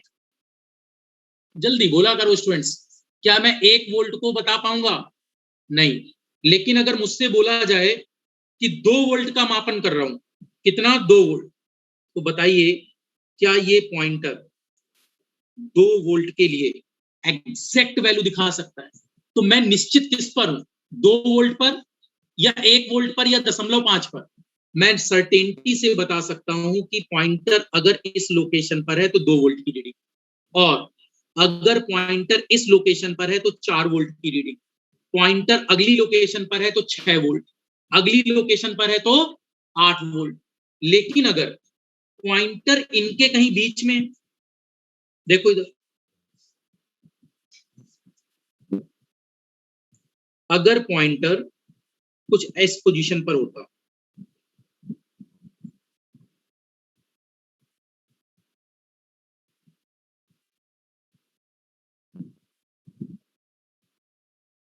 हाँ देखो स्टूडेंट्स, अब मेरी बात को समझना, ये वाला 2 था, ये 4 था, ये 6 था, ये 8 था, तो पॉइंटर ना तो 6 पर है, ना तो पॉइंटर 6 पर है, ना तो पॉइंटर 8 पर है, राइट? इन दोनों के बीच में, राइट? तो क्या मैं सर्टेन होकर रीडिंग बता पाऊंगा?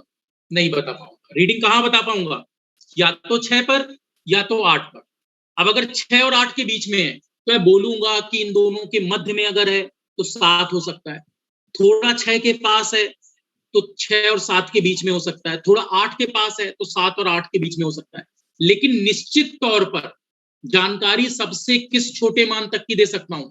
मैं जानकारी आपको हर डिवीजन पर केवल 2 वोल्ट, केवल 2 वोल्ट, 2 2 2 2 इनकी जानकारी दे सकता हूं। तो यहां तक 20 वोल्ट में टोटल 10 डिवीजन। बार बार क्या बता रहे हैं, हर डिवीजन 2 वोल्ट की गारंटी ले रहा है। तो किसी स्पीडोमीटर में, बाइक में जो स्पीडोमीटर लगा होता है, आप देखते हैं उसमें 0 से लेकर 160 140 बहुत बड़ा स्पैन बना होता है। तो जिसका स्पैन जितना बड़ा है उस इंस्ट्रूमेंट पर रिजोल्यूशन उतना अच्छा होता है, राइट? क्या अच्छा होता है? रिजोल्यूशन। तो बाइक में लगा हुआ जो स्पीडोमीटर होता है उसमें क्या अच्छा है? Resolution, right? तो अगर कभी आपसे रिजोल्यूशन की बात की जाए, मेरी बात सभी को क्लियर है यहां तक? ठीक है, फाइन, हाँ सभी का आंसर करेक्ट है। तो आपसे अगर बोला जाए कि कैलकुलेट रिजोल्यूशन, तो क्या आप बोल सकते हैं कि रिजोल्यूशन का मतलब गणितीय रूप में आप सभी बोल सकते हैं? रिजोल्यूशन का मतलब गणितीय रूप में, इस एग्जांपल को लिख लो, इस एग्जांपल को आप लोग लिख लें स्टूडेंट्स, स्पेस कम था, लिख लेना इसको, राइट? इस एग्जांपल को लिख लें, एक एग्जांपल मैंने लिया था ये, इसको लिख लें 2 वोल्ट पर डिवीजन। फिर इसके नीचे की कहानी लिखवा रहा हूं, नीचे की कहानी लिखवाता हूं।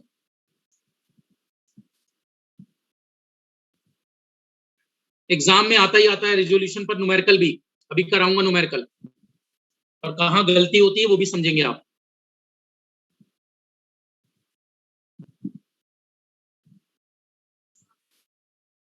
स्टूडेंट डिवीजन बहुत सारे हैं, डिवीजन मल्टीपल्स हैं यहाँ, ये मैंने कुछ दिखाए हैं क्योंकि मजबूरी है कि मैं इतने ज्यादा डिवीजन 100 डिवीजन यहाँ दिखा नहीं सकता। बात समझ रहे हैं? एक्सेप्टेड है, इसलिए मैंने यहाँ लिख दिया है 100 डिवीजन। और कितनी एफएसबी है? 200। तो 200 बटे 100 का मतलब कितना हो गया? 2 वोल्ट पर डिवीजन। निश्चित रूप से आप गारंटी ले सकते हो कि हर एक डिवीजन, हर एक छोटा से छोटा डिवीजन कितना दिखा रहा है? 2 वोल्ट। हर एक छोटा से छोटा डिवीजन कितना दिखा रहा है? 2 वोल्ट, राइट जी। अब इसका मतलब क्या था? हाँ, इसकी हिंदी निकालो। द लीस्ट इंटरवल, लीस्ट का मतलब सबसे छोटा इंटरवल, राइट सबसे छोटा गैप कितने वोल्ट का है? 2 वोल्ट। बिटवीन, बिटवीन का मतलब बीच में, टू एडजेसेंट डिस्क्रीट डिटेल, याद रखना डिस्क्रीट का मतलब होता है अलग अलग, आपस में जुड़ा हुआ नहीं, राइट। तो बताओ क्या ये वाला गैप 2 वोल्ट, अगला गैप फिर 2 वोल्ट, अगला गैप फिर 2 वोल्ट, तो आपस में ये डिस्क्रीट वैल्यू नहीं है सब, राइट। तो डिस्क्रीट का मतलब अलग अलग, भिन्न भिन्न भिन्न, अलग अलग वैल्यू, राइट।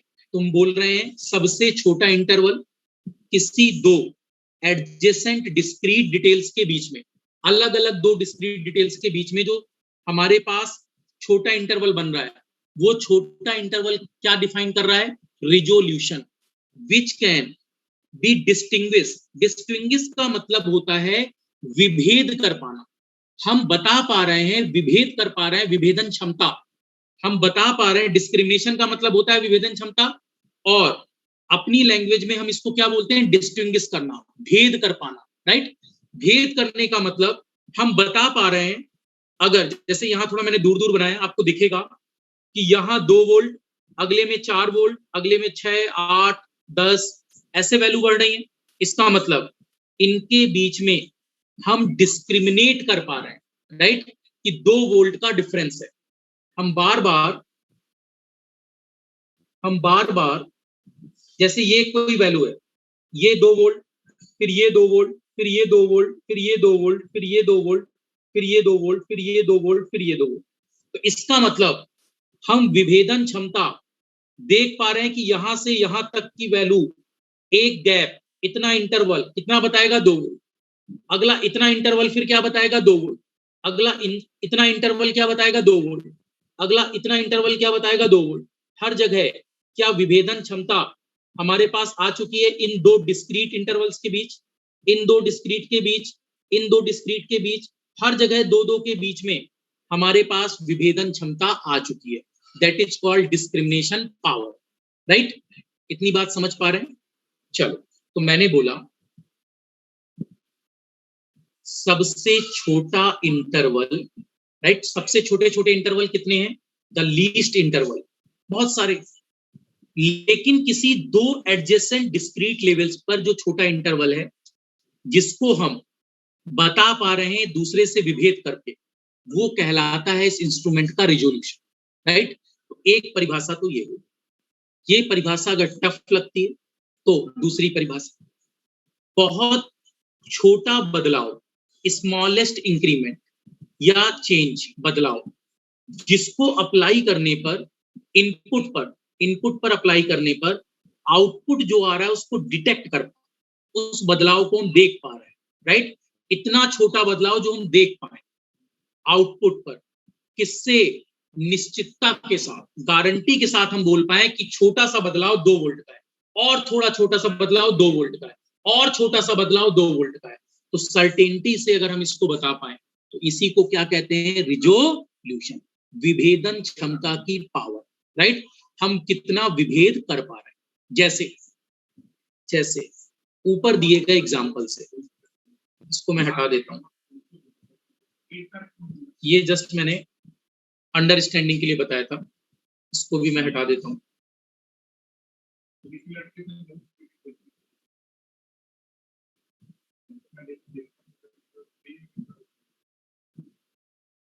ठीक है, चलो। अब मैं आपको जो लाइन बताने जा रहा हूं बहुत क्रूशियल लाइन है, आप लोग लिखेंगे भी इसको। दैट मीन्स, ऊपर वाले एग्जाम्पल को समझा रहा हूं। That means without any doubt, हम बिना किसी संदेह के, विदाउट एनी डाउट, बिना किसी संदेह के बता सकते हैं। That means without any doubt we can tell, हम बोल सकते हैं, we can tell every division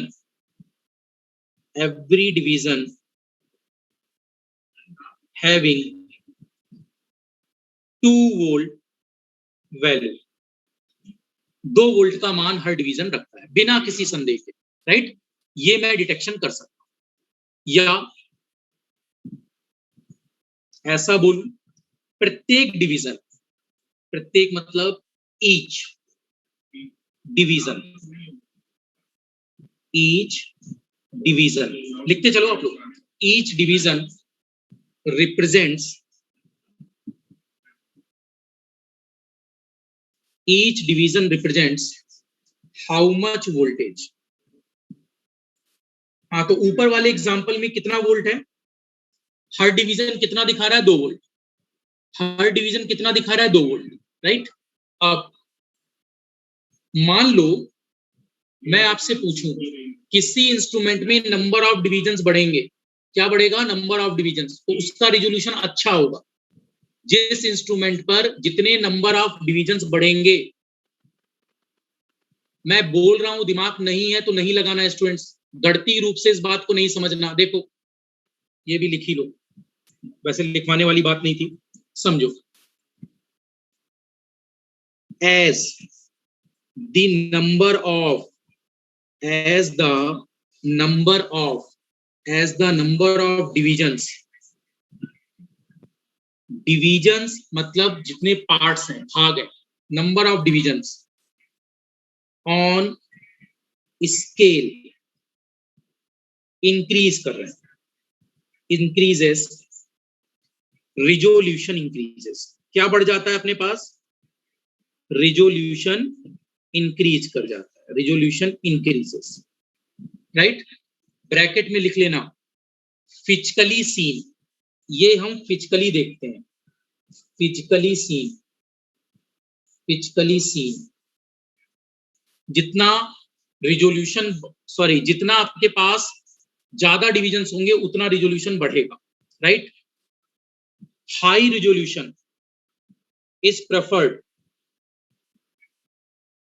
high resolution is preferred, high resolution is preferred for, high resolution preferred for अच्छे इंस्ट्रूमेंट पर, फॉर ए गुड इंस्ट्रूमेंट, किसी instrument में high resolution को prefer किया जाता है, ठीक है। इसके बाद हम ये भी बोल सकते हैं for a non linear instrument, मान लो किसी की स्केल नॉन लीनियर है, तो for a non linear instrument, for a non linear instrument, किसी नॉन लीनियर उपकरण पर we can not tell resolution, हम ऐसे उपकरण का क्या नहीं बता सकते, रिजोल्यूशन। तो रिजोल्यूशन केवल किसका बता सकते हैं, resolution can tell for linear instrument, क्योंकि आप सोचो, पहले लिख लो, यहां से आपकी थ्योरी अच्छी डेवलप होगी दिमाग में, ठीक है। और एक न्यूमेरिकल मैं कराऊंगा, यहां से सब कुछ क्लियर हो जाएगा, इसके बाद जिंदगी में कभी रिजोल्यूशन पर डाउट नहीं आएगा, एक जस्ट मैं न्यूमेरिकल कराऊंगा।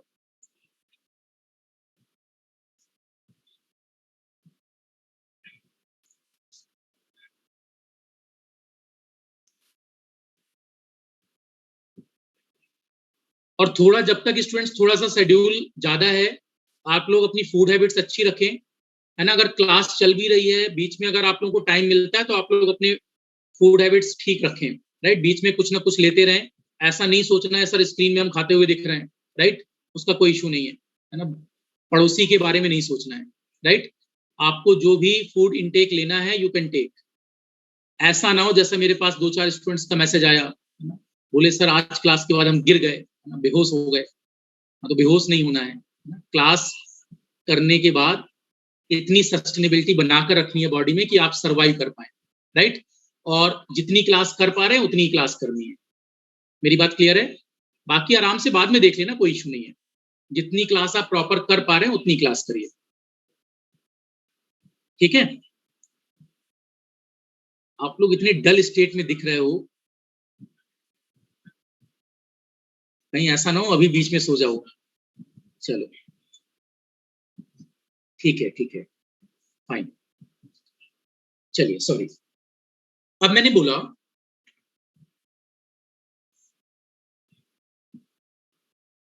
Sensitivity is different, sensitivity is different Anuj, sensitivity is different. Sensitivity का मतलब था change in output to the change in input. Anuj यहां चेंज इन आउटपुट और चेंज इन इनपुट नहीं है, यहां केवल ये बता रहे हो कि सबसे छोटा जो डिस्क्रिमिनेशन पॉइंट है वो कितने वोल्ट तक की वैल्यू है, दैट इज विभेदन क्षमता, दैट इज रिजोल्यूशन। ये डिविजन्स पर डिपेंड कर रहा है, राइट। और सेंसिटिविटी डिविजन्स पर डिपेंड नहीं करती थी, सेंसिटिविटी डिपेंड करती थी कि हमारे पास कितनी छोटे इनपुट पर कहां तक की स्केल डिजाइन है, राइट। मतलब चेंज इन आउटपुट कितना आ रहा है, कितने चेंज इन इनपुट के लिए, राइट। तो रेशियो था वो change in output to the change in input, तो दोनों में फर्क है। अब देखो यहां पर मैं एक्सप्लेन कर दूं एक बार, सुनना। विदाउट किसी डाउट के आपने बताया कि हर डिवीजन 2 वोल्ट रखता है।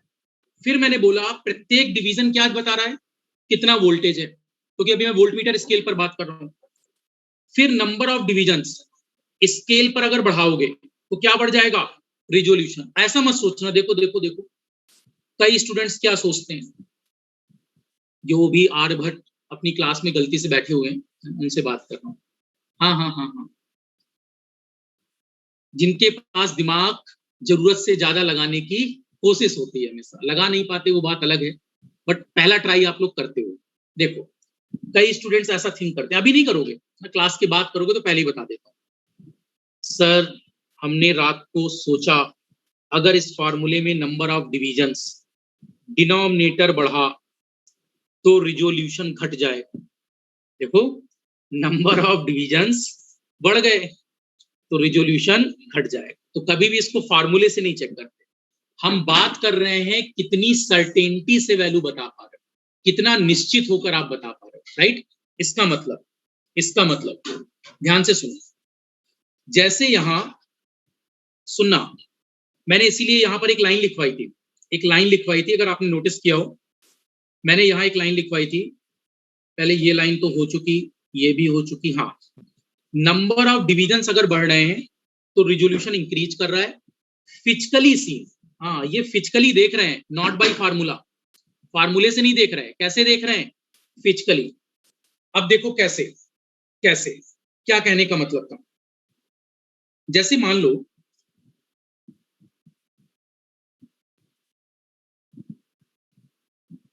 यहां से यहां तक नंबर ऑफ डिविजन्स है,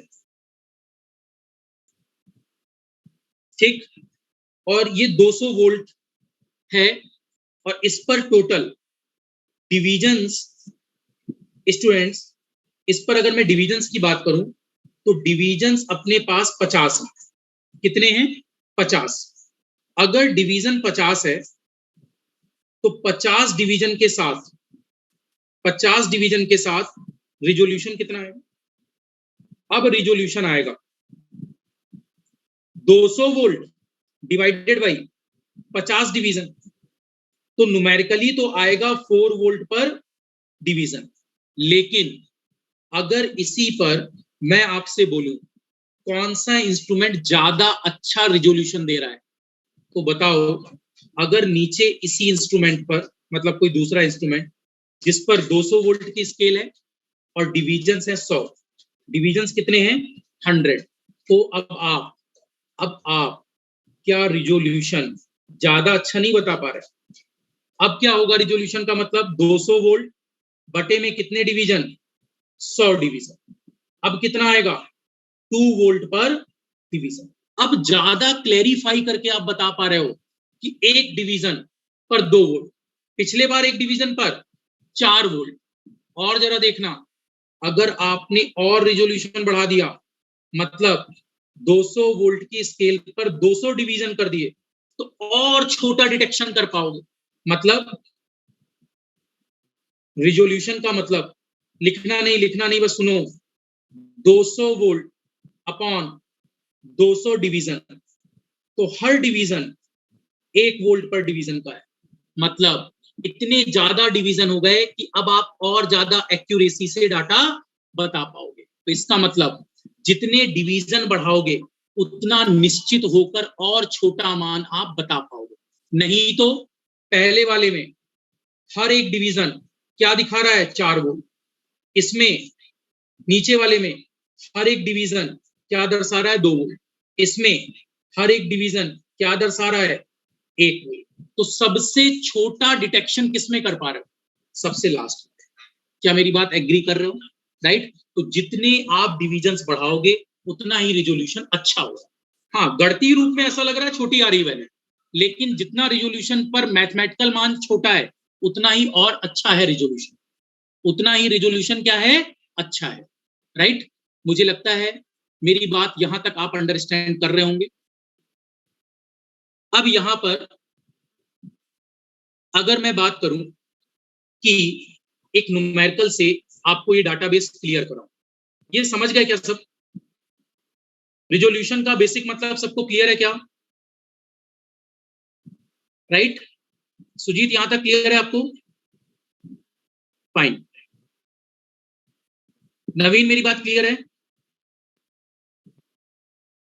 ठीक है। संजय, अंजना, सुरजीत सभी को क्लियर है यहां तक? ठीक है, इतनी बात सभी को क्लियर है? जयप्रकाश, फाइन। चलो, अब रिजोल्यूशन पर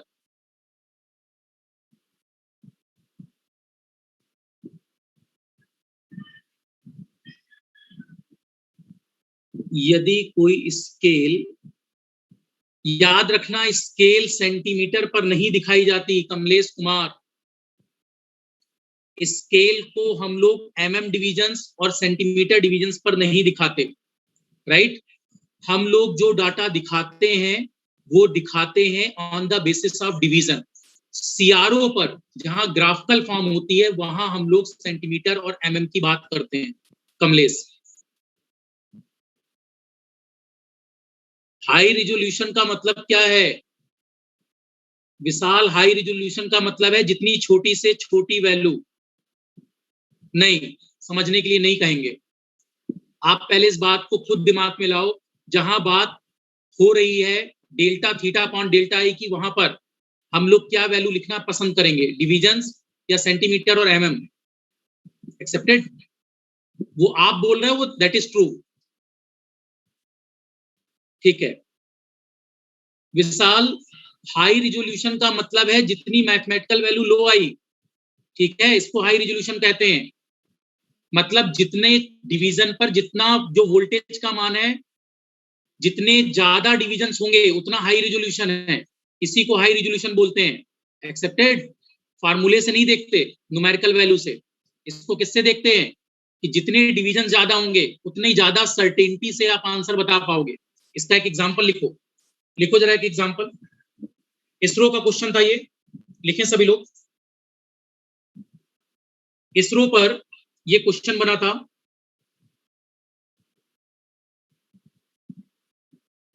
इस क्वेश्चन को लिखें। इसरो में ये क्वेश्चन आया, इस क्वेश्चन से मैं आपको समझा पाऊंगा ये बात। एक मूविंग कॉइल, एक मूविंग कॉइल, ठीक है, एक मूविंग कॉइल वोल्टमीटर है जिस पर हैज यूनिफॉर्म स्केल है। यूनिफॉर्म का मतलब लीनियर बोल सकते हैं क्या, राइट? यूनिफॉर्म का मतलब क्या है, लीनियर। तो लीनियर के लिए रिजोल्यूशन डिफाइन होता है, has linear scale, sorry uniform scale with 100 divisions. Total कितने डिविजन्स हैं, 100 डिविजन्स विद 100 डिविजन्स, राइट? एक मूविंग कॉइल वोल्टमीटर में 100 डिविजन्स। फिर बोला गया full scale reading, full scale reading of voltmeter is, full scale reading of voltmeter is 200 volt, 200 volt, right. Question बहुत अच्छा था। इसके बाद क्वेश्चन स्टार्ट हुआ and 1/10 1/10 1/10 1/10 of scale division 1/10 of scale division 1/10 1/10 of scale division can be estimated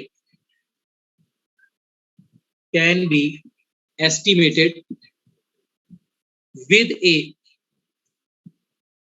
fair degree of accuracy. ऐसा ही लिखना जैसा लिख रहा हूं, with a fair degree of accuracy, then resolution of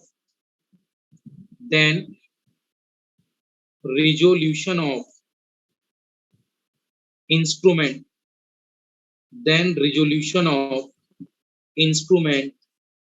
is, ठीक है। इस इंस्ट्रूमेंट का रिजोल्यूशन आपको बताना है, राइट। एक बार क्वेश्चन लिख लीजिए, फिर मैं स्टार्ट करता हूँ और बहुत प्रैक्टिकली अब आप चीजों को समझोगे। बस थोड़ा सा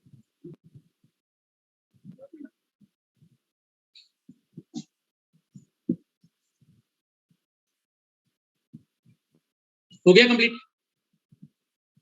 अरविंद क्वेश्चन लिख चुके हैं आप?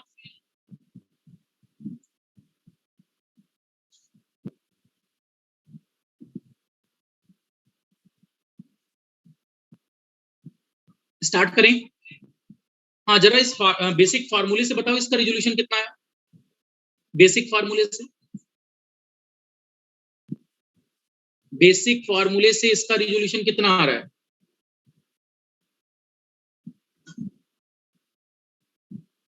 पिंकी रॉन्ग डायरेक्शन में हो आप, अदिति रॉन्ग डायरेक्शन।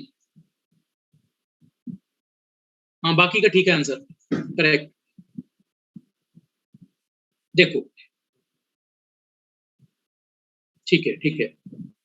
सुनो, सबसे पहले मेरी बात को अंडरस्टैंड करना, मैं क्या समझाने की कोशिश कर रहा हूं। जनरल वे में रिजोल्यूशन का मतलब होता है, इसरो ने क्वेश्चन पूछा था, क्वेश्चन कुछ अच्छा था। रिजोल्यूशन का बेसिक मतलब होता है कि आपके पास वोल्ट मीटर पर फुल स्केल वैल्यू क्या है, volt meter full scale value divided by number of divisions on scale, number of divisions, ठीक है। तो बताओ, एग्जामिनर ने बोला है किसी मूविंग कॉइल वोल्टमीटर पर यूनिफॉर्म स्केल है, मतलब पीएमएमसी है, जिस पर 100 डिवीजन है और फुल स्केल रीडिंग कितनी है वोल्टमीटर की? 200 वोल्ट। तो इसका मतलब आपके पास फुल स्केल वैल्यू है 200 वोल्ट, राइट, और डिविजन्स कितने हैं? 100 डिविजन्स। आपको पता चला 2 वोल्ट पर डिवीजन, ये इसका रिजोल्यूशन। लेकिन कहानी इतनी पूछी होती तो कोई बात ही नहीं। कहानी में ट्विस्ट, इसने बोला 1/10 आप इस स्केल पर और ज्यादा फेयर डिग्री ऑफ एक्यूरेसी से पढ़ सकते हैं। इस स्केल का भी 1/10 जा सकते हैं, इस स्केल का भी कितना जा सकते हैं? 1/10 of scale division can be estimated, मतलब एस्टिमेट कर सकते हो, पहचान सकते हो, with fair degree of accuracy. याद रखना, रिजोल्यूशन का मतलब है कितनी फेयर डिग्री ऑफ एक्यूरेसी से आप इंस्ट्रूमेंट का पाठ्यांक मेजर कर पा रहे हो, कितनी सर्टेनिटी से, कितनी निश्चितता से आप ये मान बता पा रहे हो, छोटे से छोटे डिवीजन को डिटेक्ट कर पा रहे हो, राइट। तो देखो कूल, ये अपने पास कोई स्केल है, राइट, और इस स्केल पर सुनना आराम से, जो एक डिवीजन है वो ये है, अगला डिवीजन दिस है, अगला डिवीजन दिस है, अगला डिवीजन दिस है। ये स्टूडेंट्स मैं समझाने के लिए बना रहा हूं ताकि आपको दिख जाए, और यहां तक ऐसे कितने डिवीजन है? यहां तक ऐसे 100 डिवीजन। कितने? 100 division. Underline that word, 100 division, right. और यहां तक वैल्यू कितनी है वोल्टेज की? कितनी वैल्यू है? 200 वोल्ट, राइट। तो आपने जब देखा तो आपको पता चला कि हर डिवीजन पर लगभग हर डिवीजन पर कितना डिफरेंस है? यहां से यहां तक कितने वोल्ट को दर्शाएगा? 2 वोल्ट को, राइट। अगला डिवीजन कितने वोल्ट को दर्शाएगा? 2 वोल्ट को। अगला डिवीजन कितने को दर्शाएगा? 2 वोल्ट। अब एग्जामिनर ने ट्विस्ट क्या किया, राइट। हाँ अदिति, पिंकी, आप लोग भी देखना। आप लोगों ने क्वेश्चन को थोड़ा सा अपोजिट वे में सोच लिया है, इसलिए देखना। देखो, हाँ बाकी ठीक है स्टूडेंट्स, करेक्ट, वेरी गुड। देखो, जितने लोगों ने सही किया है वेरी गुड, और जो लोग नहीं भी समझ पाए आप समझना। अब उसने बोला कि ये जो छोटा डिवीजन किया था आपने, राइट, ये जो डिवीजन्स थे, अगर इसके अंदर भी, हाँ सुनो स्क्रीन पर रहो, अगर इसके अंदर भी हम 10 छोटे डिवीजन कर पाए, इसके अंदर भी 10 छोटे डिवीजन है, इसे कहते हैं 1/10 और अंदर जाकर रीडिंग पढ़ पाना। 1/10 और डिवीजन पर हम लोग फेयर डिग्री ऑफ एक्यूरेसी से डाटा बता पाए। मतलब जो अगला गैप है, इसमें फिर से कितने डिवीजन्स? इसमें फिर से 10 डिवीजन्स। अगला जो गैप है उसमें फिर कितने डिवीजन्स अंदर? 10 डिवीजन्स। अगला जो गैप है उसमें फिर से कितने डिवीजन्स? 10 डिवीजन्स। इसका मतलब यहां हम लोग और फेयर डिग्री ऑफ एक्यूरेसी से और अंदर जा सकते हैं। तो रिजोल्यूशन और डिवीजन बढ़ गए तो रिजोल्यूशन और अच्छा हो गया, हम और छोटी वैल्यू पर डिटेक्शन कर सकते हैं, राइट। तो इसका मतलब रिजोल्यूशन का नया मान क्या होगा? New resolution. अब बनने वाला न्यू रिजोल्यूशन क्या होगा? This new resolution should be, जितनी डिग्री फेयर ऑफ एक्यूरेसी थी, कितना? 1/10, और जो पुराना रिजोल्यूशन था वो कितना था? 2 वोल्ट पर डिवीजन। तो 2 वोल्ट में अगर आप 10 का भाग देंगे तो क्या वैल्यू हर छोटे डिवीजन की आ गई? 0.2 वोल्ट पर डिवीजन। क्या मेरी बात सभी को क्लियर हुई? राइट। देखो, गणितीय रूप में ये मान घटा है, मैथमेटिकली ये मान घटा है, लेकिन एक्चुअल में रिजोल्यूशन बढ़ा है। एक्चुअल में रिजोल्यूशन बढ़ा है। क्या मेरी बात समझ पाए? पंकज यादव, मेरी बात क्लियर है? अब विनय गुप्ता, अमित यादव, देवेंद्र यादव, सभी को मेरी बात क्लियर है?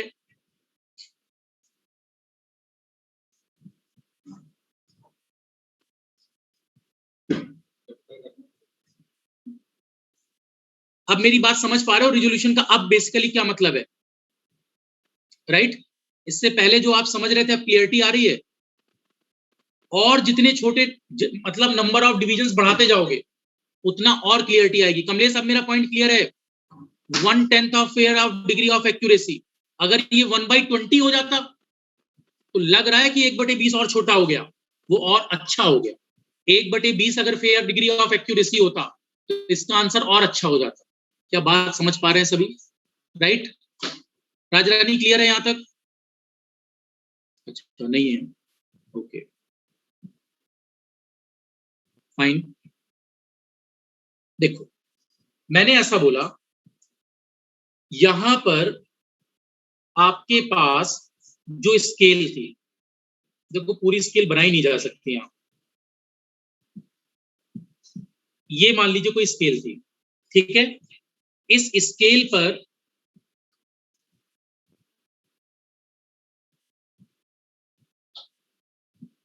ठीक है, इस स्केल पर मान लीजिए ये पहला डिवीजन है, इसके बाद अगला डिवीजन यहां है, अगला डिवीजन यहां है, अगला डिवीजन यहां है। और मैंने बोला कि आप स्टूडेंट्स न्यूमेरिकल में जहां फेयर डिग्री ऑफ एक्यूरेसी लिखा उसको अंडरलाइन कर लो। जहां क्वेश्चन में फेयर डिग्री ऑफ एक्यूरेसी बोला था ना, इसको अंडरलाइन कर लेना। फेयर डिग्री ऑफ एक्यूरेसी मतलब कितनी एक्यूरेसी से डाटा अभी भी पढ़ सकते हैं। और कितने पर 1/10 बोला था। मान लो मैंने एग्जाम्पल पर बोला समझाने के लिए कि आप 1/20 1/20 फेयर डिग्री ऑफ एक्यूरेसी से पढ़ सकते हो, फेयर डिग्री ऑफ एक्यूरेसी से डाटा पढ़ सकते हो। तो बताओ 1/20 पढ़ने का मतलब अब इसके अंदर कितने छोटे छोटे भाग हो जाएंगे, 20। अब इसके अंदर छोटे छोटे 20 भाग हो जाएंगे, यहां भी कितने हो जाएंगे डिविजन्स, 20, राइट। तो न्यू रिजोल्यूशन अब क्या आएगा बताओ। हाँ ये फाइनल वैल्यू थी, यहां तक आपके पास 100 डिवीजन जनरल वे में थे, वैल्यू थी 200 वोल्ट, राइट। लेकिन एग्जामिनर ने बोला कि आपने जो छोटे डिविजन्स कर रखे थे उसके अंदर और छोटे छोटे डिविजन्स भी हैं, तो आपके पास अब न्यू रिजोल्यूशन क्या हो जाएगा। क्या मैं कह सकता हूं न्यू रिजोल्यूशन का मतलब कितना एक्यूरेसी है 1/20। पहले आप लिखोगे 1/20 इंटू ओल्ड रिजोल्यूशन कितना था 2 वोल्ट पर डिवीजन। तो ये वैल्यू 2 से अगर 1/10 होता 0.2 और यहां आपके पास वैल्यू कितनी आ गई 2/20। इसका भी आंसर नहीं लिख पा रहे। बात क्लियर है ना सबको। हाँ दैट इज 0.1 वोल्ट पर डिवीजन, राइट। हो सकता है, और ये न्यूमेरिकल है, मतलब इस न्यूमेरिकल पर ऐसा डाटा बनाएगा वो 120। लेकिन आज तक जो आया है ज्यादा एग्जाम में वो यही क्वेश्चन है, और बहुत बार रिपीटेड क्वेश्चन है, इसरो में भी पूछा गया है, मल्टीपल पब्लिक सेक्टर में क्वेश्चन पूछा जाता है। तो इसलिए आपके दिमाग में ये डाटा होना चाहिए, राइट। आपके दिमाग में ये डाटा बनना चाहिए। क्लियर है यहां तक मेरी बात। अरे जस्ट एग्जांपल ले लिया सर, क्या इस क्वेश्चन का आंसर बदल गया है। अरे क्वेश्चन जो पुराना था उसका आंसर 0.2 था, अगर मैंने डाटा बदलकर पूछा होता 1/20 तब इसका आंसर 0.1 हो जाता। अब मैं 1/50 कर दूं तो आंसर कुछ और हो जाएगा। एक्सेप्टेड, क्लियर है सबको यहां तक। चलिए फाइन, रिजोल्यूशन समझ गए सभी, रिजोल्यूशन में कोई इशू तो नहीं, right. Dead time, dead zone, threshold भी सभी को क्लियर है, राइट। अब अगले टॉपिक पर हम लोग मूव करते हैं, राइट। एक अगला टॉपिक, जस्ट मैं यहां नाम लिख रहा हूं, इस टॉपिक को आगे हम लोग देख लेंगे। यहां तक पहले लिख लिया है सबने तो एक बार मेरे को थम्स अप दे दें, राइट। यहां तक अगर सभी ने लिख लिया हो, अगला टॉपिक है अपना range of error. Range of error, range of error, heading डाल लो आप लोग, और कल ये फाइनली फिनिश हो जाएगा, ठीक है। कल ये फाइनली फिनिश हो जाएगा। आज मैं क्लास यहीं से क्विट कर रहा हूं, थोड़ा वर्क है मुझे, ठीक है। और एक लास्ट बात स्टूडेंट्स, कल जो मैग्नेटिक कपलिंग है उस पर मैं एक बार ओवरव्यू देकर, कल से न्यूमेरिकल स्टार्ट होंगे एक्चुअल, राइट। आज केवल मैंने एक डाटाबेस बताया था, अगर वो डाटाबेस नहीं भी समझ पाए तो आज सॉरी कल वाले लेक्चर में अब आपको सारी चीज क्लियर हो जाएगी, उसमें घबराने की जरूरत नहीं है, राइट। थोड़ा सा टॉपिक नया था, और मेजरिंग इंस्ट्रूमेंट्स पर जो चीजें मैं पढ़ा रहा हूं ये थोड़ा सा थ्योरेटिकल है, बट इसको आप समझते हुए आगे बढ़ना, राइट। इसको जैसा मैं समझा रहा हूं वैसे आप आगे बढ़ना, और क्लास से पहले 5 मिनट थोड़ा सा नोट्स को देख लिया करो, केवल 5 मिनट। और फूड हैबिट्स अच्छी रखो, कोई बीमार मत होना, घर से आए हो अभी स्टेमिना अच्छा डेवलप है, उसको मेंटेन करके चलना, राइट। घर वालों ने आपको मजबूत करके भेजा है तो उसको मेंटेन रखिएगा। कुछ लोग कह रहे हैं सर हम यही थे तो फिर स्टेमिना, सलोरी पर अपने आप को मेंटेन रखना अपने आप में एक अच्छी बात है। चलो fine, okay, bye bye students, good night everyone. हाँ आज की लास्ट क्लास है ये, ओके। अब आप लोग अच्छी नींद सोना है ना, कल फ्रेश माइंड से मुझसे मिलना, ओके।